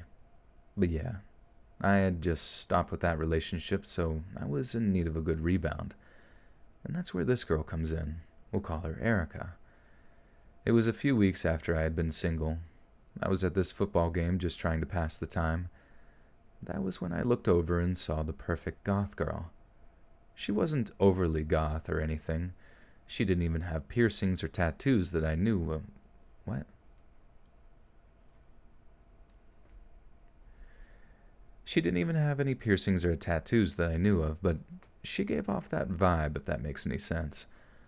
I'd always been interested in girls like that, so I made eye contact with her, got her phone number, and texted her that night. The thing that really made me like her was that she played Xbox. How many times do you ever get a cute girl's number and she also plays video games? I wasn't sure if I was going to ask her out until that point, but when she told me her gamer tag was... Ugh, this is like so cringy for some reason. Badass chick X42. Just like so awkward. I wasn't sure if I was going to ask her out until that point, but she told me her gamer tag was Bad Chick X42, and I knew I had to go for it. I was normally more careful about vetting girls that I planned on dating, but I figured it would make for a good time. Worst case scenario, I broke up with her because I didn't like her and then I never saw her again. I tell you all this backstory so you can get a good picture of what me and Erica had going on. It was very relaxed, it wasn't serious, and I never once got the idea from her that things were a big deal. She also told me that she had really bad anxiety. When she told me, I didn't think much of it. I figured that everyone gets anxious once in a while, and I had no idea how bad her anxiety actually got. I remember there being this one day when I had a field trip in my school. It was as lame as you can imagine, but it beat... Oh God, I don't know. Just like visually sometimes when there's just like giant paragraphs of text, it's like hard for me to like keep track of where I exist in the story. Jordan, you missed me. Thank you. Bad chick sounds much better than badass chick. Yeah, I don't know. Like I just try to avoid language in these videos because it seems like that's where people kind of get screwed on YouTube videos, is like having too many swear words. It was as lame as you can imagine, but it beat the heck out. It was as lame as you can imagine, but it beat sitting in class. So I signed up and was looking forward to the day when it came. The night before the field trip, I didn't text Erica, which was unusual because we normally text each other every night, sometimes into the early hours of the morning. I just wasn't feeling it that night. I was kind of sad, and I just wanted to be alone and eat pizza rolls while I watched the 70s show. Fuck. The 70s show. I was kind of sad, and I just wanted to be alone and eat pizza rolls while I watched that 70s show. The next day came around, and I forgot that it was the day of the field trip. I wasn't quite dressed to walk around. I had my jeans on, but it wasn't the end of the world. Me and two of my best friends sat together on the bus and waited to get there. I think there were about 3 or 4 buses from our school that left. It was a pretty big field trip, and I think just about everyone in my school went. Now, on to the interesting part. I saw my ex-girlfriend on the field trip. She went to my school, by the way. It was around lunchtime, and she approached me. She tried apologizing for being a bad girlfriend back in the day and tried to actually get back together with me. I wasn't a jerk toward her, but I did tell her no. I told her that I would never be able to trust her again. About a day or two later, she reached out to me again, but this time, she asked me if I knew someone, a gothic-looking girl. I guess this goth-looking girl had approached my ex-girlfriend and asked for a whole bunch of questions. I immediately knew it was Erica. I told my ex not to worry about it and that she wouldn't be hearing from this goth girl again. At this point, I felt uneasy about the whole situation. It just seemed like a really strange thing to do. Again, what me and Erica had was not very serious, and the fact that she was literally stalking me made me feel really anxious. Steve, you missed the birthday one. I'm sorry. It stinks, yeah. Maybe we can do it again sometime. Oh, yeah, we're at 500 viewers right now, which is pretty sick. Thanks for being here, guys. Click that like button if you haven't already. I think it helps. Share this out. All that good stuff. Again, what me and Erica had was not very serious, and the fact that she was kind of stalking me made me feel really anxious. I only knew her for a couple of weeks at this point, and if this was what she was going to do, where is this possibly going to lead? I talked to her about it. She straightened up admitting, She straight up admitted to stalking me while I was on the field trip. She said that she felt anxious about me cheating on her because I didn't text her the night before. Then she told me that she took a couple of pictures of me talking to my ex-girlfriend. She told me that she had somehow found her and confronted her. I felt really anxious at this point and tried not to act shocked. The entire time I couldn't help but think about how much I regretted asking her for her cell phone number. And this is where things seriously got out of hand. I guess you could tell by my facial expression that I was really freaked out, and that's when she decided to threaten me. She looked me right in the eyes and said that she would kill me if I told anyone. I know what you're thinking. It doesn't sound as bad as it was. If you could see the look in her eyes when she said that to me, you would have been anxious about it too. I continued texting her and acting like nothing happened for a couple of more days. She apologized and said that she gets carried away sometimes. And I gave it about a week before I just kind of straight up blocked her. She really freaked out. I knew I was taking some kind of risk when I did so. I wasn't sure if she was serious when she said that she was actually going to kill me or not. I remember being really paranoid for a couple of days. She didn't know where I lived, but she knew where... She didn't know where I lived, but she knew where I went to school, and she had the ability to track down someone that she only had a picture of. I have no idea how she tracked down my ex-girlfriend just from seeing her one time and having one picture of her. The scary part of the story is that she told me that she would kill me, and then she would kill... God. The scary part of the story is that she told me that she would end my life and then end herself. She sent it to me as a message, and I read it through email, so I'm not sure how serious she was about it. All I know is that she is an extremely capable person. Again, just think about how much Again, just think about how much went into finding my... Again, just think about how much went into finding my ex-girlfriend, or even stalking me on the field trip in the beginning. You couple that... Again, just think about how much went into finding my ex-girlfriend, or even stalking me on the field trip in the beginning. You couple that level of capability with someone who is seriously mentally unhinged, and you throw a violence threat as icing on the cake, and you got yourself a real recipe for disaster. I really don't want to say anything to anyone because I know that if the word gets out, my reputation could potentially be ruined. People would think that I'd be the kind of person to run and hide and start crying at the first instance of a small goth girl threatening me. I know that's not how the situation is, but I know that's how people would react to it if they heard. It's been a while since I've had any form of communication with Erica. I blocked her email, phone number, and every social media account you can imagine. I'm just hoping that she can let sleeping dogs lie and let me live my life. And as worried as I am about it, I still feel bad for her. I really hope she gets the help that she so desperately needs. You just joined. Well, no worries. We're on story 4, which is... Wait. 1, 2, 3, 4, 5, 6, 7. Yeah, okay, 7. Yeah. We're going to be banging through 7 stories here. Fiery cheese mouth? Who's got fiery cheese mouth in the chat here? You stay away from ding-a-lings. They call me King Ding-a-ling. Tom Nookie, you're falling asleepy. B McQueen with the 5 says, talk spooky to me.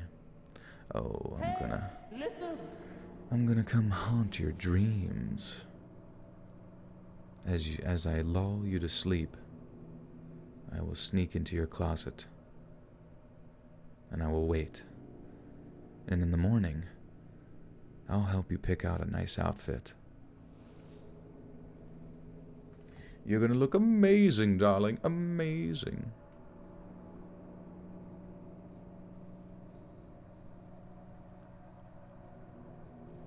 The masturbating John story doesn't count. I mean, it kind of does, because it's still one of the 7, you know what I mean? Can't, like, just drum up another one out of nowhere, you know? You're gonna laugh out loud me to sleep. Hannah's happy, I'm glad.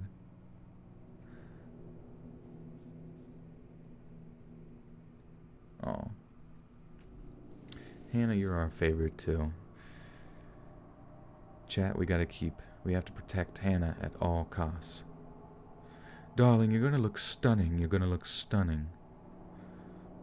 Guys, I'm gonna be in all of your closets. Just turn your speakers on and put them in. Oh, that would be kind of interesting. Put the speakers in your closet to listen to them, and it just sounds like I'm talking to you through your closet. Have I done one of those DNA testing kits to find out what your ancestors are from? I have not, no. I don't really trust things that are collecting my DNA into a database. I find that kind of strange.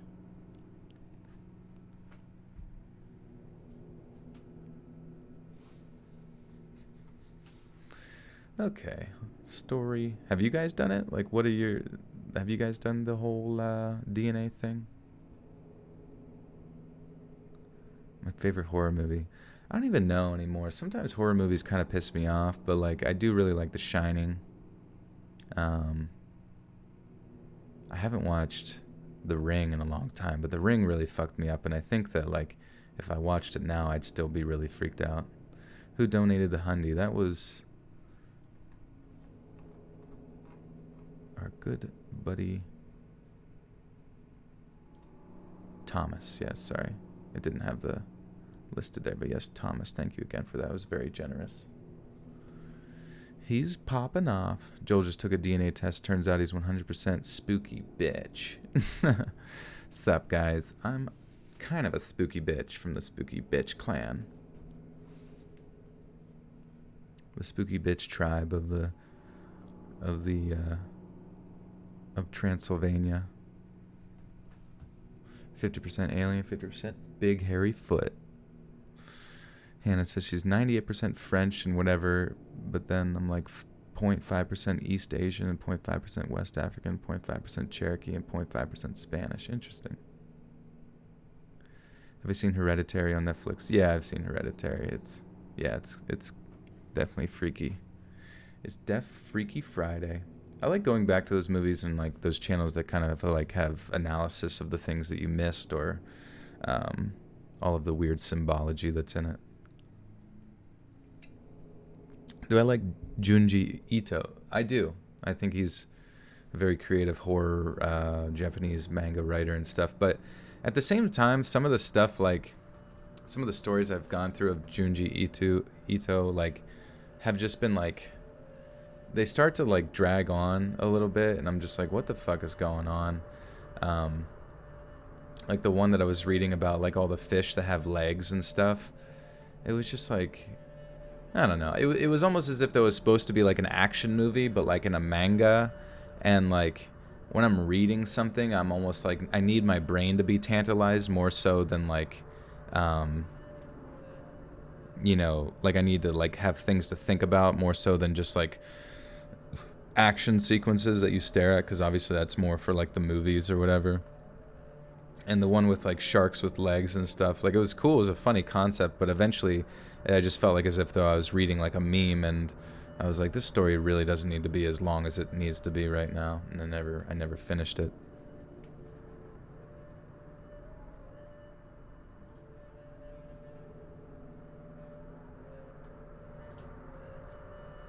They aren't fish if they have legs, it's true.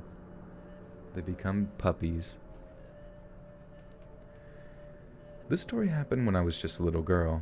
I think it was in the third grade, and I remember the day like it was yesterday.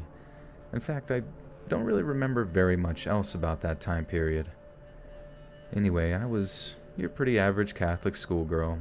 I was nice to everyone and came from a pretty good home. The day that it happened was on a field trip. We went to one of those old historic home kinds of places. It was used as some kind of base during the Revolutionary War or something like that. I don't exactly remember what, but I vividly remember making some cornbread the old-fashioned way. That was a really fun experience. Makes me kind of sad that one of the most traumatic experiences in my life happened on the same day. What I want you to understand, though, is that the school itself was very small. I was one of 12 students in this class. It was a fairly expensive school, and that's how it was able to operate that way. All things considered, I actually got a really good education there. The thing about coming from a small school is that you have a very tight-knit community of students, parents, and teachers. There were very few security checks or anything like that, especially when it came to something like one of these field trips. Well, I guess one of the boys in the class had an uncle. He just happened to tag along on the field trip along with his nephew, and nobody batted an eye. Like I said, it was a very trusting community of people, at least until the day this happened, because I'm pretty sure the rules changed after this. The kid's uncle was very strange. He had a really weird mustache and had these creepy sunglasses that covered his eyes in a way that you couldn't tell where he was looking. He may have been looking in a completely different direction, or he may have been looking right in your eye. You never really knew. And that became a problem for me early on in the day. I remember when we were lined up outside of the buses, there he was, just standing there. It seemed like he was looking right at me, and I remember thinking to myself that it would have been really weird if he was. I immediately looked around to see if I was doing something wrong. Being an innocent kid and all, I assumed that I must have dropped something out of my book or bag or so. My book or bag. Sorry, I'm gonna skip this part of the song. Like this. Yeah, sorry. There's just like certain parts of the songs that just like have really like irritating like nail scratching noises, and I'm just like not a fan of that.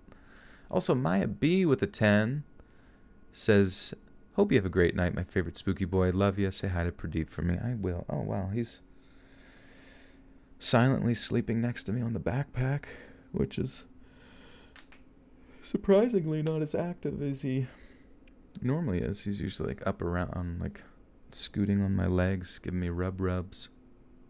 But thank you for the 10, Maya.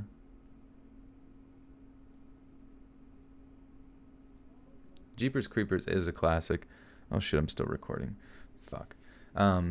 Jeepers Creepers has a really cool scene where like that one dude is like falling in slow motion, and I just thought that was like a really, really cool part of the movie. Also that part where they're driving past the house where that thing like throws the bodies down that chute, and just this like really ominous look that like as they drive by he like looks over at them really quickly and kind of like stares them down from a distance and just looks terrifying. Being an innocent kid and all, I assumed that I must have dropped something out of my book bag or something. I didn't, though, and I continued standing there, feeling the weight of his gaze on my body. I kept glancing in his direction every couple of seconds to see if he was still looking at me.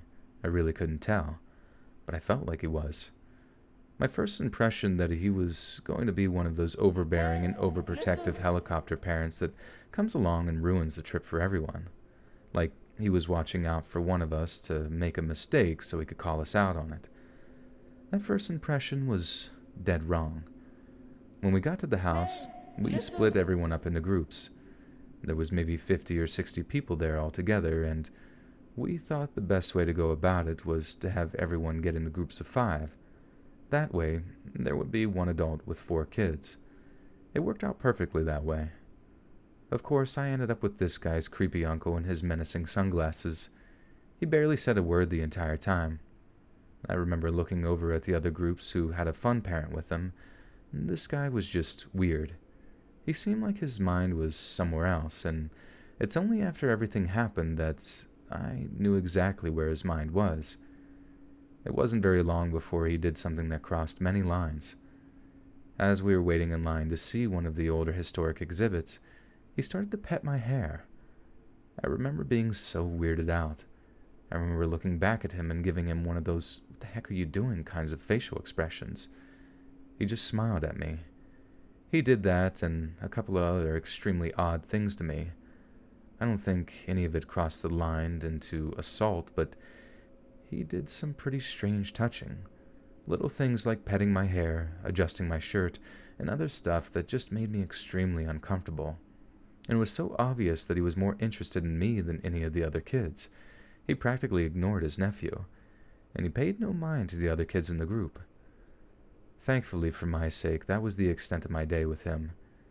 One of my teachers caught on to this very strange behavior and pulled me to this.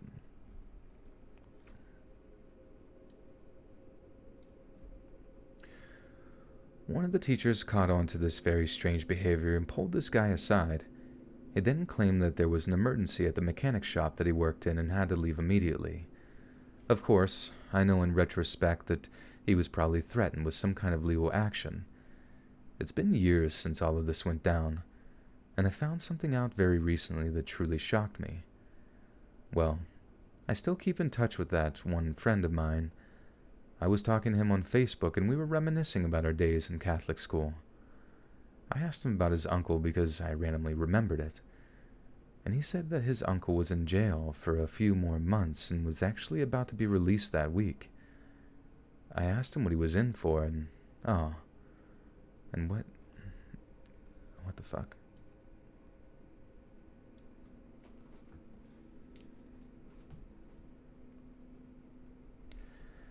I asked him what he was in for, and what he proceeded to tell me chilled me to the bone.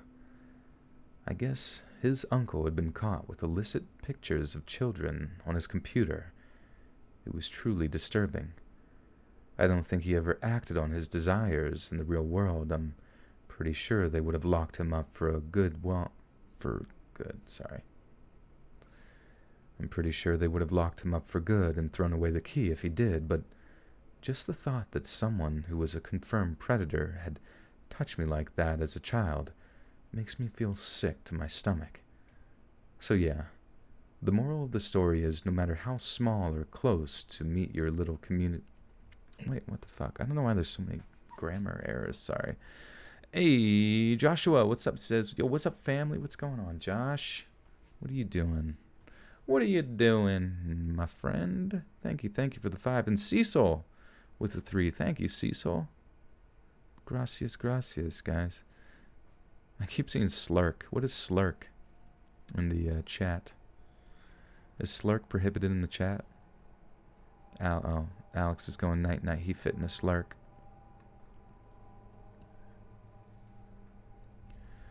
So yeah, the moral of the story is no matter how small or close-knit your community... So yeah, the moral of the story is no matter how small or close your little community is, there is always the potential for bad actors to enter the scene and forever change the trust amongst everyone else. Oh, sleep lurking, that's pretty funny. Anybody else slurking? A couple of slurkers. He always slurking.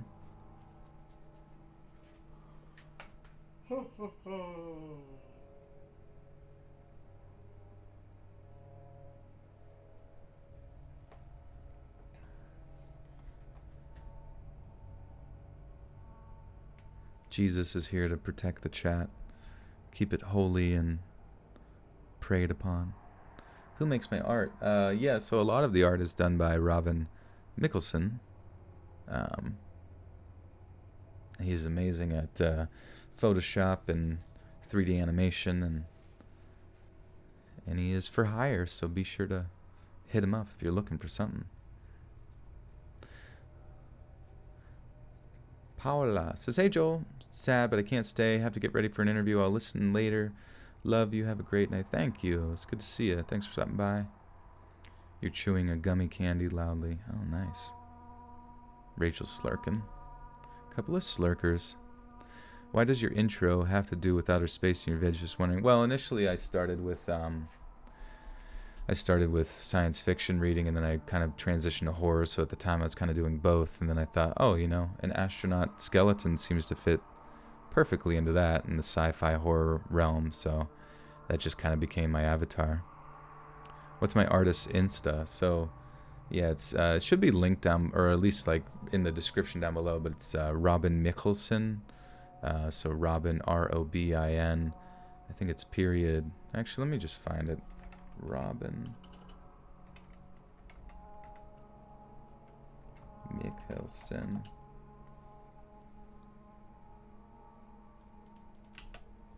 Insta Slam. Sometimes it's hard to find.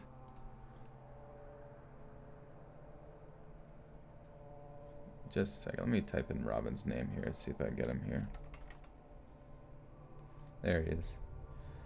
Let's see. No. I'm trying to do it over. Let's see. Instagram Robin Mikalsen. Oh, there we go. Okay. So I'll link that in the chat for you guys. If you guys want to go see his other work that he's worked on. Made a lot of really cool stuff. And he's really, really talented. So I suggest if you guys need anything art related or thumbnails, things of that nature.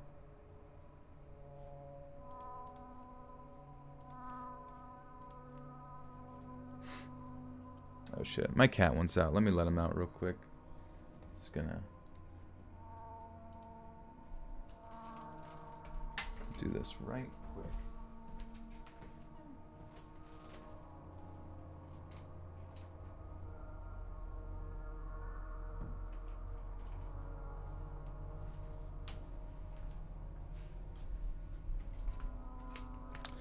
Aw, yeah. Okay, I'm back. Sorry about that. Robin is a god. He is. He truly is. How much does he charge? It just depends on what you're doing. It's not... He's pretty affordable. I don't... Oh, shit. So this is story 5 of 7.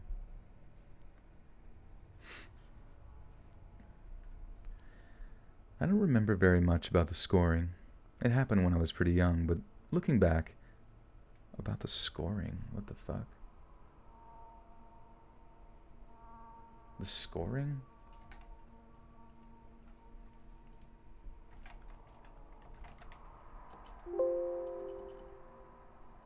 Maybe they meant to type story. Jesus. I gotta like do a grammar check sometimes here. I don't remember very much about the story. It happened when I was very young, but looking back, it may have been one of the most horrifying of my life. We were going to visit the panda bears in Washington, D.C. They were going to be so cool. I remember our entire class looking forward to the field trip for weeks before it actually happened. The day of the field trip, I was in awe. I've never actually seen panda bears in person, and I just remember being so mesmerized, Jesus. I've never actually seen panda bears in person, and I just remember being so mesmerized by everything. The first half of the day went by in a way that you might imagine. After about 40 minutes looking at the panda bears, that got kind of old and we moved on to something else. We started looking at some of the other animals, and I remember looking at all of them and wondering how these animals even existed without me knowing about it. I remember just sitting there for a long time and just staring at these animals because I knew that it was going to be a long time before I ever got a chance to see them again. I know, I was a pretty weird kid. We got lunch and then moved on to some more animal observing. We ended up breaking off into smaller groups. There weren't very many of us, so there was about 5 groups of 3. I was with one of my friends and his grandfather, who was one of the nicest old men I'd ever met in my life. He was so nice that he bought me cotton candy when I didn't have enough money myself. But either way, back to the story. Everyone was having a really good time. But when we got into groups, my friend's grandfather was a little bit slower and not fuck. Hypnotized. But when we got into groups, my friend's grandfather was a little bit slower and not as observant over us kids. I'm not saying that he was negligent or anything, definitely not, but he wasn't staring at us the entire time like some of the teachers were. And for that reason,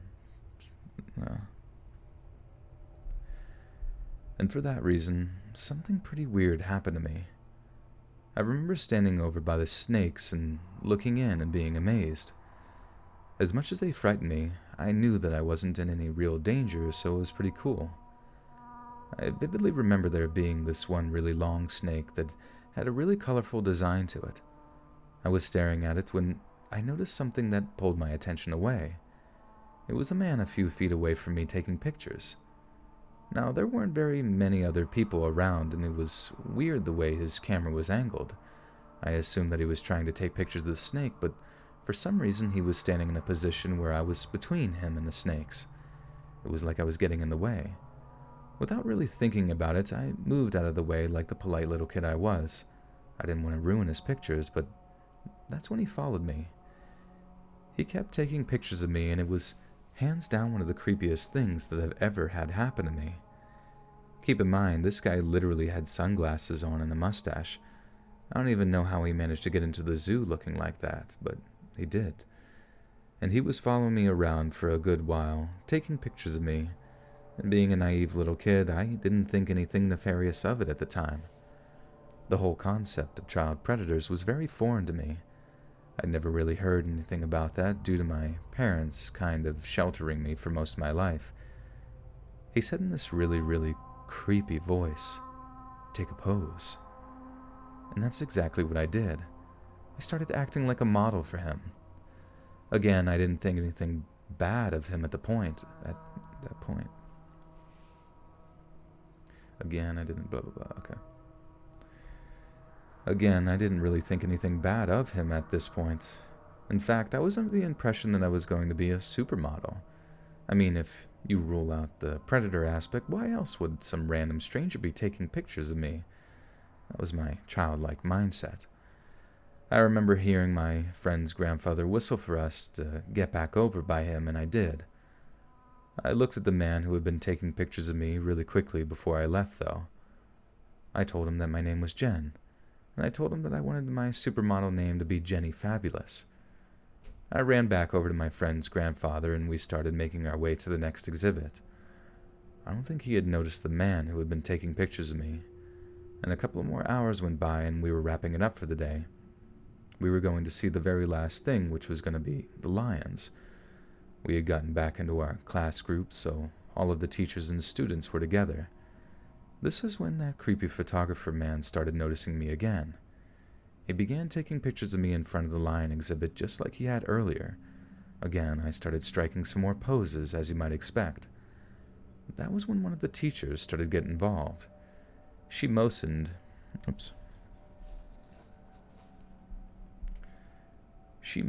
for one of the other teachers to take me away while she said something in a very stern voice to my cat.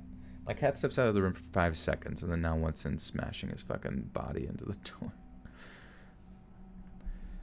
She motioned for one of the teachers to take me away while she said something in a very stern tone of voice to that man. They were really good teachers and were looking out for my well-being, so I don't actually know what was said to that man. All I know was that we didn't spend very much time looking at the lions. It was only a few minutes later that we got back on the bus and got back home.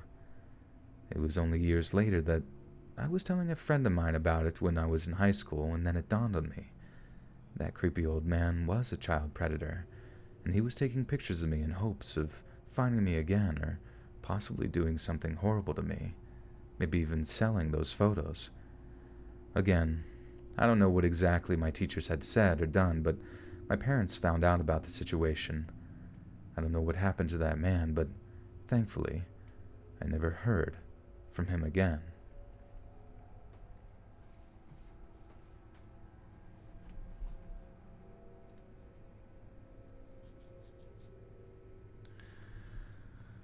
We are nearing 600 people. Rating for 2 days, Udeca, Florida. Tropical storm Cristobal, but I'm looking forward to Dolly. Honestly, it kind of makes me worried. Like, I hope this hurricane season this year is not like the one that happened before, like with Houston and shit like that. Like, I really, really hope it's not like a really fucking bad hurricane season, because I feel like everything's already chaotic enough, and Jesus, all of that would just like put things into the next level of chaos. What's my favorite true crime story? And can you say number 15, Burger King foot blablish? Tornado warning here in 2 days in a row. Yikes. Sherman, my birthday was amazing. Everybody here was incredible, and they dealt with my drunken blabbering quite a bit. So I do really appreciate that. How's the corona affect me? Well, at this point, our area is pretty well open, but I went to a restaurant yesterday, and it was kind of annoying to... I don't know, it just doesn't make any sense. Like, we walk in, didn't have a mask, and she's like, oh, you need a mask. And I'm like, oh, okay. So, like, you get one, and you wear one as you walk 3 feet to your table, and then you take it off, and then they tell you to exit through the back, and it's like, you know, as you're going to the bathroom and walking around or going through the back, it's like you're not wearing a mask, and it's just like... It just seems like just like a pointless sort of process that you go through. But for the most part, I mean, a lot of businesses are just... There's a few businesses that went out of business, which really sucks. But for the most part, it seems like ours have just been really affected in that regard. Like, people's like businesses don't stay open as much as they did before, which it kind of makes you have to like plan your day out a little bit more, especially like grocery stores and things like that. How long did you read? Whenever I was during my... Well, right now, if you're referring to now, it's been 1 hour and 42 minutes, but the last stream where I was reading drunk, I was like, I went for like 7 hours, which is weird to think like drinking for that long, you know? Just really strange.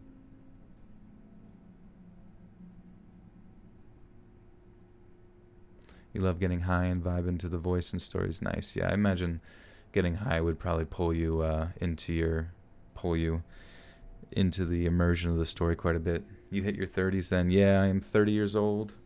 I remember I just went to like sort of a late, like my grandpa died this winter, but like because of how cold it was or whatever, they couldn't really like find a time where they could bury him, you know, outdoors and dig the soil and whatnot. So we just had like a thing this weekend, and it was easier for my grandma, and it was a beautiful day. I don't remember. Oh yeah, I remember telling my aunts and uncles who like kind of raised me at different circumstances, like babysitting me and stuff. They're like, "How old are you now?" And I'm like, 30. And they're like, 30? Holy shit, man. 30. That's because I think they've always just kind of like perceived me as like being, you know, obviously when you have like nieces and nephews you raise, like if your nieces and nephews turn 30, you know, that's when you start to feel a little weird, you know. When your nieces and nephews start to feel like weird, you know, you definitely start to feel like old a little bit, you know. You're gonna do bong rips with Jesus. Hey, I'm not gonna stop you, man. It's so weird. I don't even know. But yeah, no, yeah, I appreciate it. Yeah, it's all good. We have had... That's okay. We had plenty of time to mourn the loss of the grandfather, and you know, I wasn't as close to him as a lot of members of the family was, but he lived a good life, a long life, probably 86 years old or something like that, and he was he lived a good long life, and he was ready to go. And you know, him and my grandmother have had quite a few health issues as the years had gone on, so this was I think for the best, and the family is kind of, you know, taking it well, and hasn't been too much conflict like some families kind of go through after a matriarch or patriarch in the family dies. So things has been going goods. Yeah, next I'll be 40. Yeah, I feel like in my 30s here I probably should like at some point focus on maybe getting married. I know that sounds weird, but I thought about it a little bit in my 20s, but the 20s went by really fast. But now it's kind of just like, I feel like I need to like. I guess there's no pressure for anything. Like shit just happens when it happens. But and sometimes marriage isn't even always the answer. It's like you do it and it could be a complete disaster. You know. I'm sure people realize that. 30 is the best. Nice. Yeah, I don't. I actually feel in better shape than I was, at 20. So, fuck it, dude. Just keep grinding, grinding up on that pole. Your mom died on Mother's Day. I'm glad. I'm an only child. Oh, I'm sorry to hear that.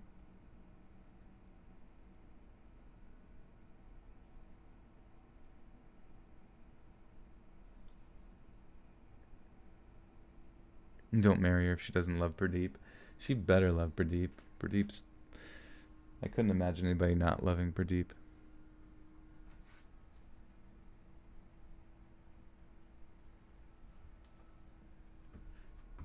How many stories do we have? So I read 5 stories. We got 2 more stories to go. This happened a very long time ago to me and my best friend at the time. We'll call him Steven. Me and Steven have been very rebellious kids growing up. We both came from single mother homes and spent most of our time doing things that we knew we probably shouldn't be doing. When we were in 7th or 8th grade, I can't remember anymore, we went on a field trip.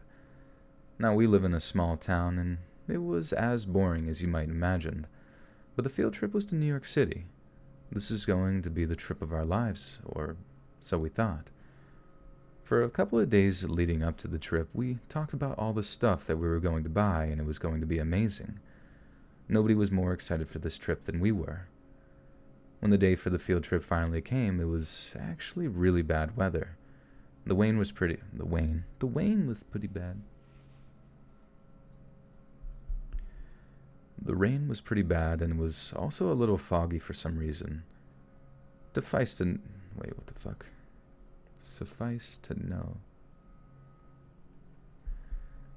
to say, the visibility was actually a lot lower than it usually was, which is going to be important later in the story. The teachers told us before we even set foot on the bus that we had to stick with the class. They told us that we could walk with our friends if we wanted to, but that all we had to... What?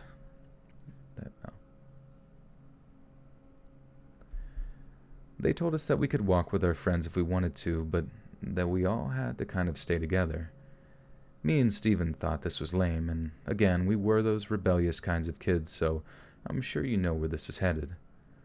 We actually didn't want to break away from the group right away, but the teachers refused to bring us to the store we wanted to go to, literally a store for aspiring rappers. Oh, and if you're wondering, yes, I'm out of that phase by now. Steven isn't, but thankfully I am at least.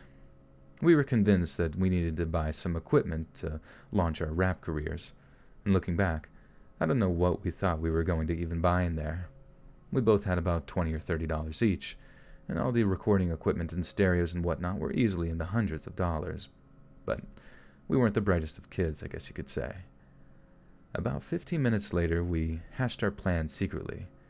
We were going to just sneak off when no one was looking and sneak our way back into the group after we got what we wanted. We figured that because there were so many students on the trip, then we were going to be fine and nobody was going to notice. And that's when we did it. We waited until the entire class was crossing the street and we just kept walking on the sidewalk that we had been on. It took us a very long time to actually find the rap store that we wanted to go to. But we eventually found it, and it was as disappointing as you might imagine. Walking into a store when you want to buy everything but you can only afford a pack of gum. After making the walk of shame out of the store, we realized that it was time to find our class again. Now, it's probably important to note how obvious it was that we were young.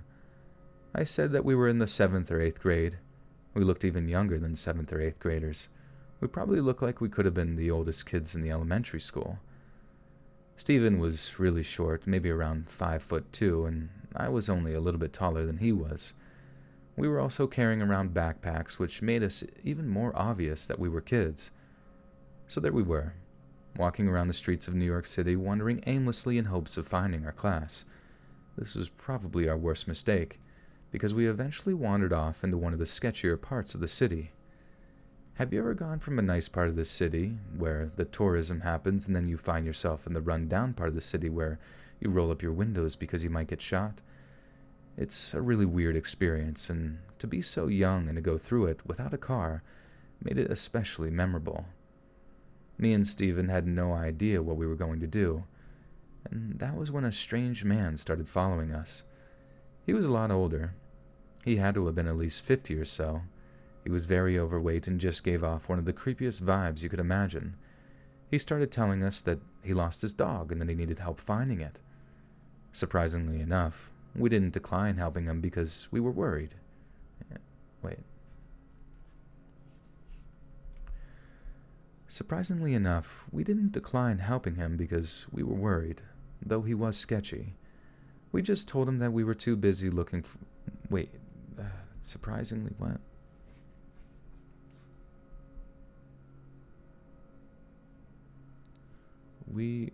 He was... What?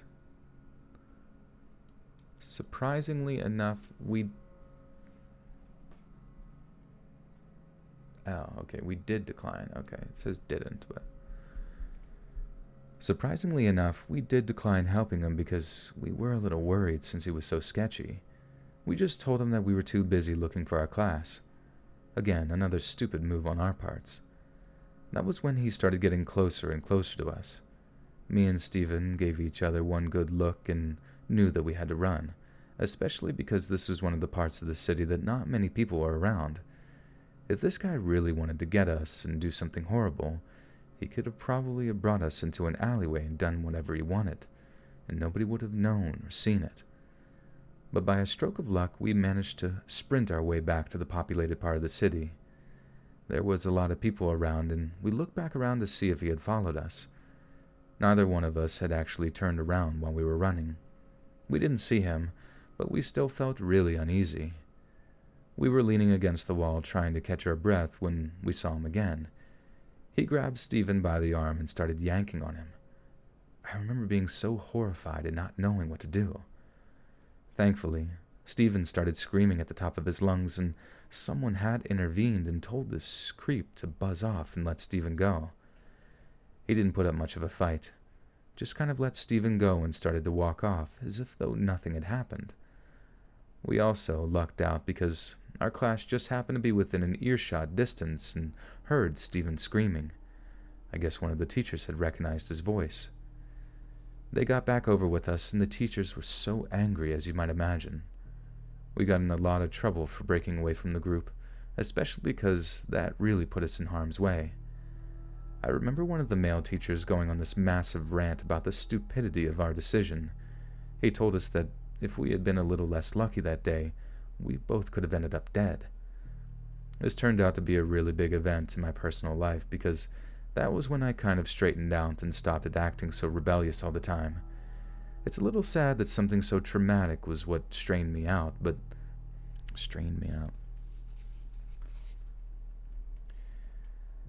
It was a little sad that something so traumatic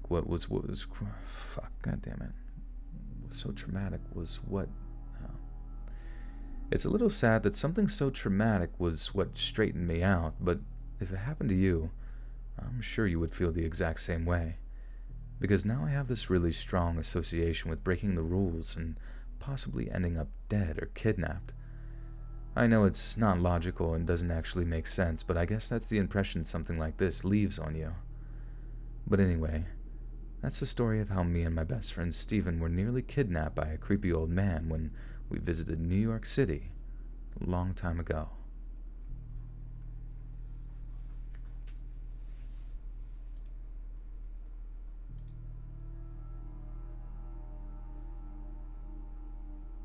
Why not nurture the mentally broken child that was nearly kidnapped? I don't know. Probably because it pissed him off because he was potentially liable for the fact that the kids just went off on their own, but I mean...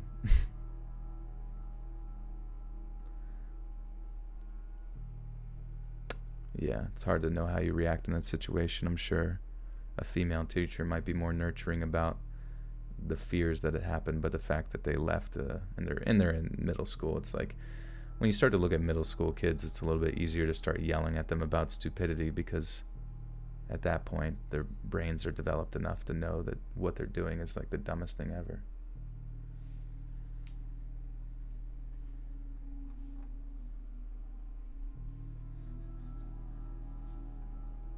How old do you think most of your viewers are? I think most of them, from when I checked demographics before, are like between 18 and 35. No, I mean, yeah, Hannah, I would not be nurturing to those kids who just, you're on a field trip and you just go off somewhere else. Like, I'd be pissed, you know? And I don't know to what extent the teachers saw them being like manhandled by some old man, but even if they weren't, I would still be like, even if I saw, I'd be like, what the fuck are you, why would you do that? Why would you go off on your own? I'm not gonna be like, it's okay, baby, let me rub your hair. Yeah, I don't know if it collect. I mean, I think it does collect data on people like between like at 13 to 17, but then it like there's the demographics. Yeah, like 13 to 17, and then like 18 to 35, and then 35 to 50 or some shit. But nurture me, daddy.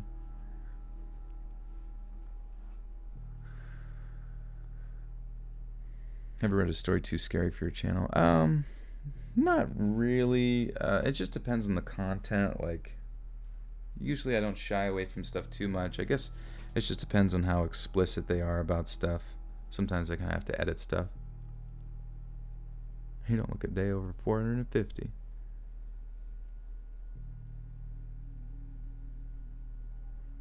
I would show some sympathy to the kids, but I'm not gonna like. I'm sure there's more to the story after that. I'm sure but like, I know my dad. If I told him that I went to New York City and wandered off to go to a rap store, and he'd be like, "Are you retarded? Are you an idiot?" Like, and then I'm sure after a while sympathy would come. But sometimes, well, you always see it, it's like they're so glad to see you, but then they yell at you. You know, like in the movies, it's like they're always so glad to see you, and then they're mad at you for making those decisions. That old trope. So I want to play it loud when I'm showering, but I'm scared my in-laws will judge me. Oh, the stories, yeah. Fuck them, dude. Let me rub your hair.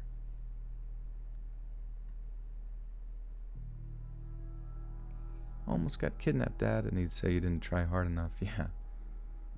Next time, finish the job.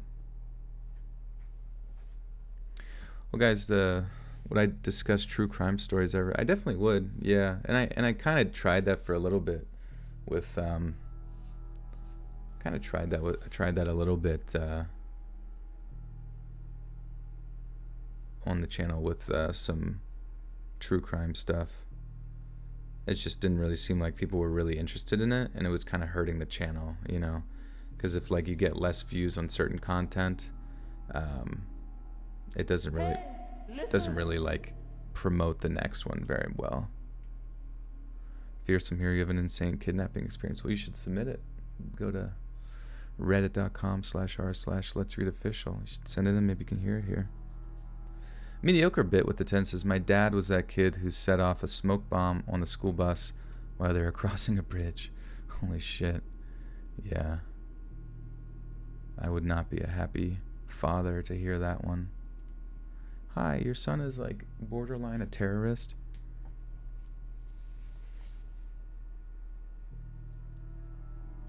What about driving teacher stories? What's a driving teacher story? Oh, driving teacher, yeah. That's very specific. Probably fall under like teacher stuff. What's my craziest experience? I haven't really had that many crazy experiences, to be honest. My life has been pretty boring, I think. Knock on hard wood. Joel reading Spanish on the drunk stream was the best. What's it? Huevos rancheros. What the fuck is huevos rancheros? Jesus Christ. Favorite horror movie? Yeah, someone asked earlier. I said like The Shining or something.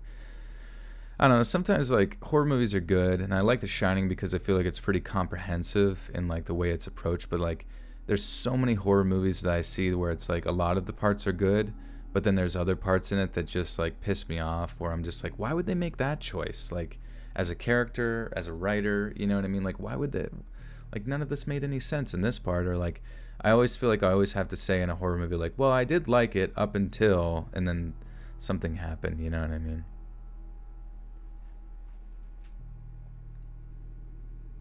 Crazy lady. That would be a funny video. Just crazy lady stories.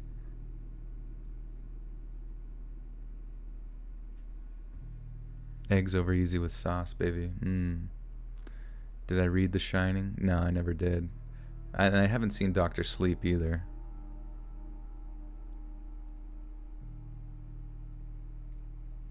You freak out to your husband. Can you tickle? Can you tickle your husband for me in his most ticklish spot? Why say hi to your cat, Gizmo? What is Gizmo up to? Give him a belly rub. Give him a tickle too. Everybody's getting tickled. If anybody is near, if you are near another human being, please tickle them right now.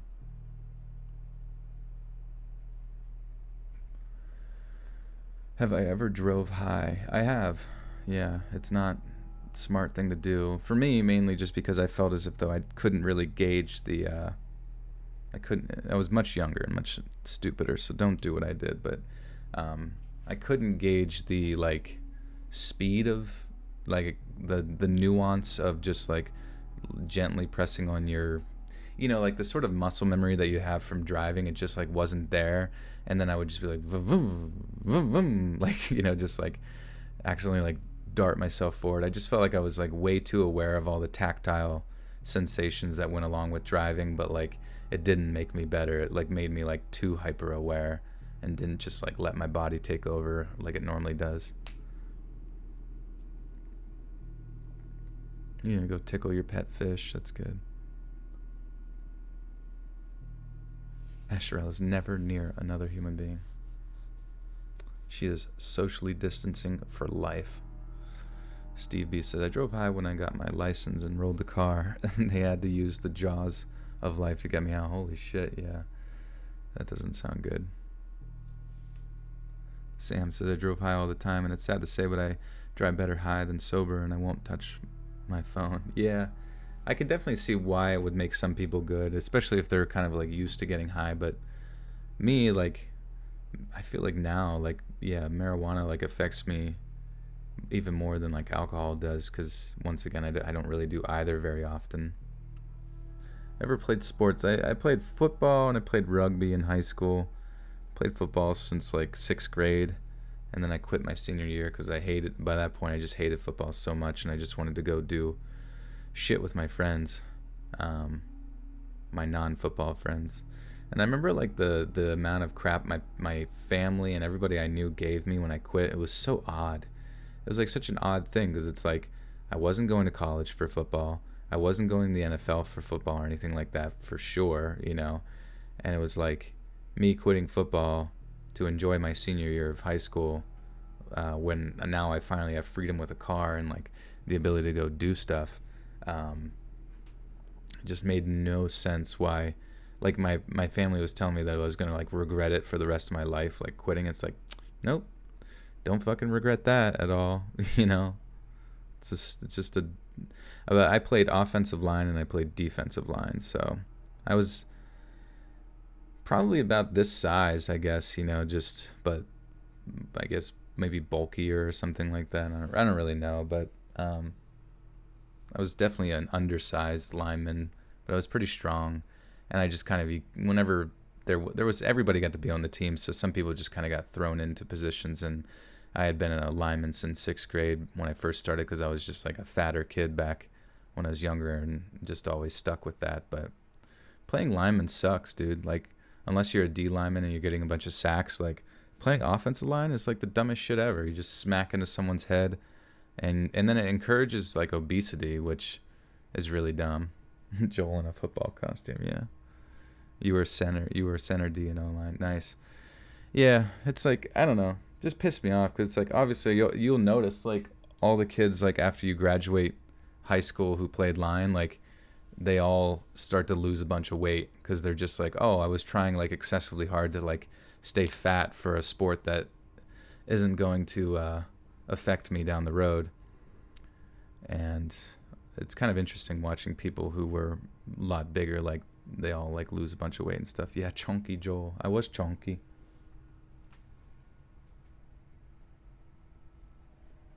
But I feel like honestly, I don't know. Like I played then I went and played rugby my senior year because I needed something to do, and like that was so much fun. And we actually, I think we got third in the state because like our rugby team wasn't very like they were good, but they didn't have a lot of like bigger guys. So all of the linemen from our team went over to play rugby. So our like, you know, our I'm not sure, I forget what they're called, like the bigger guys, because there's all of the like the halves or whatever. Actually, let me check real quick. Biggest guys in rugby. What are they called? Oh.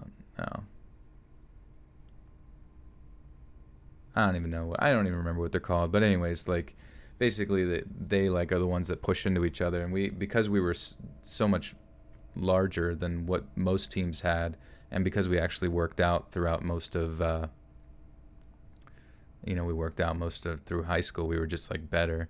And then we had like, your typical normal athletic kids out on the outside who actually knew how to play rugby and stuff. So it was kind of sweet, you know what I mean? Like to just kind of show up and be like, just because we've been training at football for years, they're like, all right, third in the state, let's do it. Sweet. But I liked rugby a lot more.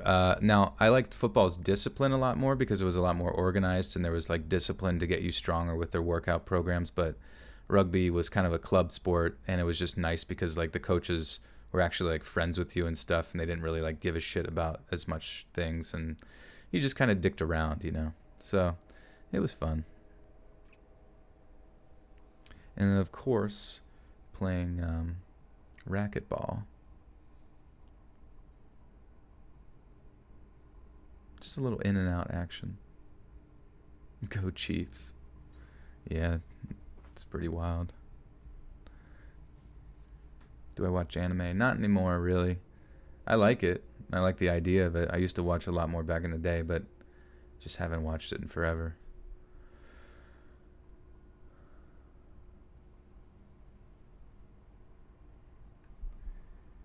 This is hands down one of the worst things that's ever happened to me. And yet, what? And yet ruined a day that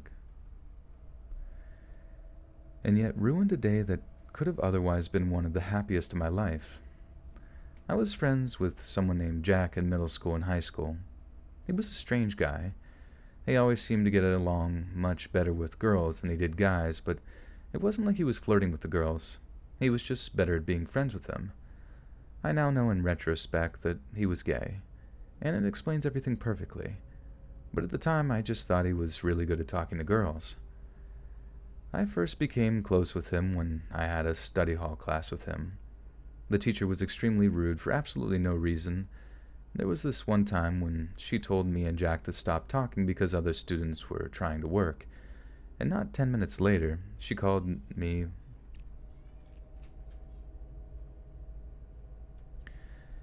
And not 10 minutes later, she called one of her friends to gossip about something that happened on Facebook. She didn't even leave the room or talk quietly or anything. She just blabbered on about her cousin's horrible Facebook post. That was when me and Jack knew that we had to make our mission to troll this teacher and make her life horrible. And that's how me and Jack became close.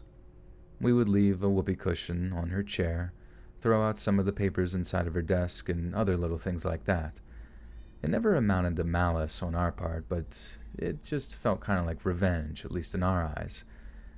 And this was one of the first times that I really noticed something about Jack. He loved doing stuff like this. I'm not sure you could call it a streak of rebellion or what, but he definitely loved to make people feel bad. Maybe you could call him something of a sadist. Not to an extreme degree or anything like that, bad enough that it's not an accurate description. Anyway, she came out of the closet sometime in high school during our sophomore year. I was still friends with... Wait, he, what the fuck?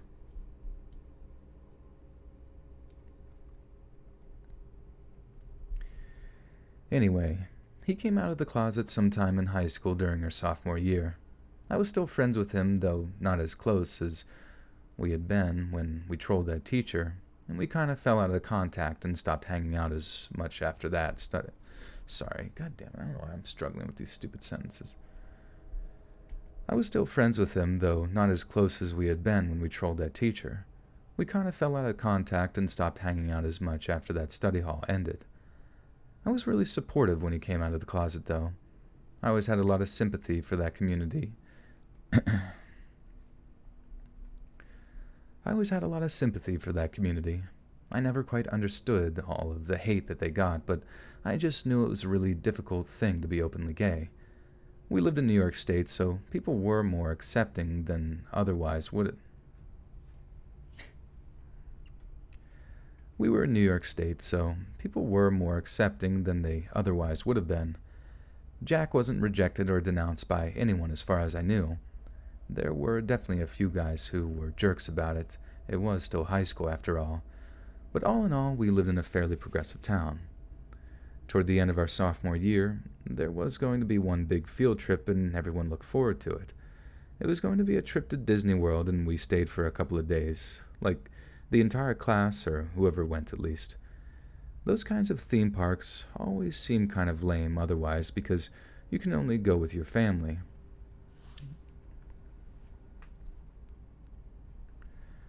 Those kinds of theme parks always seem kind of lame otherwise because you can only go with your family. I know that might be bad to say, but I always thought those family trips were boring no matter where we went. I always just wanted to go with my friends. I thought that was the best time, and I knew that this was probably going to be the only chance I had to do that. The trip didn't go at all as I had planned. Most of my friends couldn't even go because they were failing a class. I ended up only being able to hang out with Jack. He was pretty much the only person I knew who went on the trip, so I just kind of stuck with him unless I wanted to be alone the entire time, which would have been horrible. But something I didn't really expect happened. When I started hanging out with Jack, he wanted us to ditch his friends. He just wanted it to be me and him, which I thought was pretty weird because I didn't think much of it. The rest of the day went by pretty good. We started pulling innocent pranks on people. It was actually a really fun time. I remember him saying something about it being like how we had done back in study hall. It honestly brought me back to those days too. All in all, it was a great day. But then the time came to go back to the hotel. This was when things got weird, because I noticed that when we started winding down for the day, Jack and his moods seemed a lot different than they had been throughout the day. I don't exactly know how to explain it, but it made me pretty uncomfortable to say the least. And I don't mean like I was in danger kind of uncomfortable.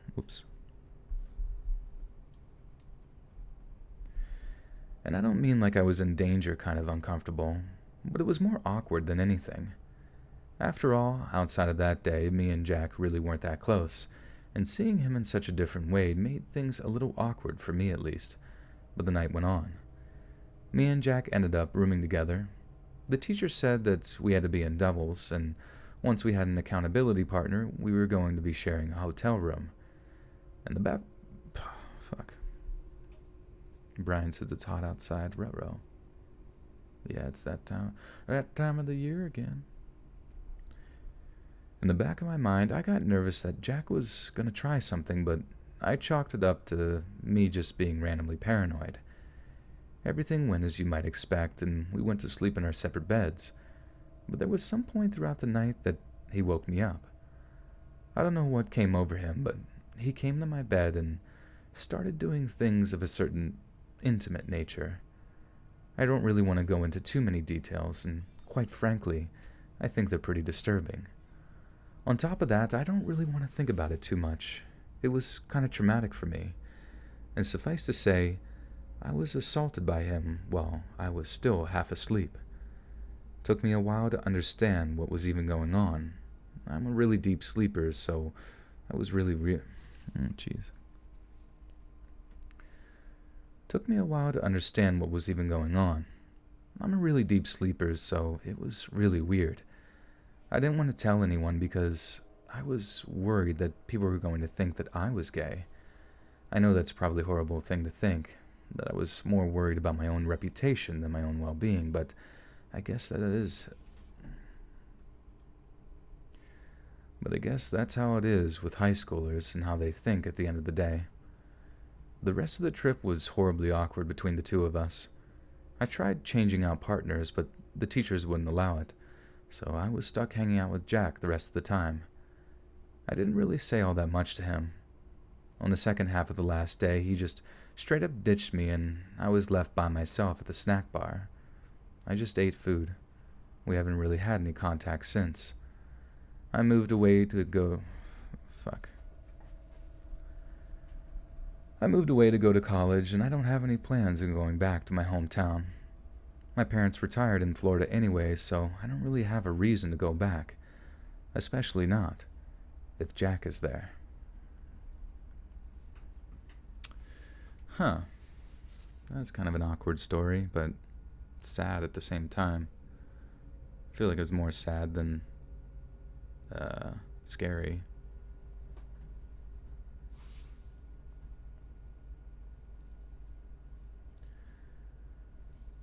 Well, guys, kind of an awkward one. Yes, they had a sword fight. Jesus. Kind of an awkward one to end on. But I do appreciate you guys being here for another good stream, another amazing stream. Thank you guys for your generosity and for spending your time with me.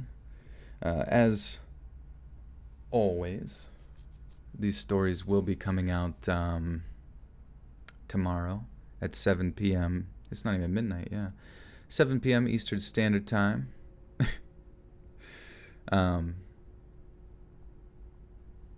Yeah, and it'll be coming out first on Patreon, which is only $1 a month. If you guys want to support over there, you can get early access and download all of the audio that I put out early, but also get it as an MP3 for yourself that you can keep. So that's pretty sweet. Like I've said, I do want to continue to expand the content that's on there, maybe doing some sort of raunchy stuff or maybe some additional creepypastas once a month or something like that, but we shall see. I know it goes by quick, especially when the last one was especially when the last stream was like 8 hours, you know what I mean? What time is it for me? So I'm on the East Coast. It's 11:30 p.m. right now, 11:32. You want more? We want more. Give me more. There will be plenty more to come, I promise. Guys, thank you so much. Go join the Discord if you haven't already. That's linked down below in the description. Everywhere you could possibly want to find me. Follow me on Instagram at letsread.official. Follow me on Twitter at letsreadcreepy. You know, like I said, go submit stories on reddit.com/r/letsreadofficial to hear it on here potentially. Or email it to me where a lot of these stories come from. People find that to be a bit easier sometimes at letsreadsubmissions@gmail.com. So thank you guys for the love and the positivity as always. I might even jump on Discord here after this to kind of edit some stuff and chat if you guys get bored. So definitely feel free to come join in and maybe you'll get to see my face or something like that. Oh yeah, go follow Horny Computer. That's my meme page. I forgot about that. Yeah, Fry. Thank you for reminding me. At Horny Computer. You won't regret it. Hope you aren't easily offended because we got some good memes going down over there. Good high energy memes. But yeah, and I will be back for another stream. Obviously, we got Sunday and then my upload schedule Monday, Wednesday, Friday is normal. Monday, Wednesday, Friday, 7 p.m. and then Eastern time. And then streams are usually Sunday, Tuesday, Thursday. So I am now the Joelster. That sounds about right. I feel like my family definitely called me that at some point. But peace out, my friends. I will see you very soon.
Wait.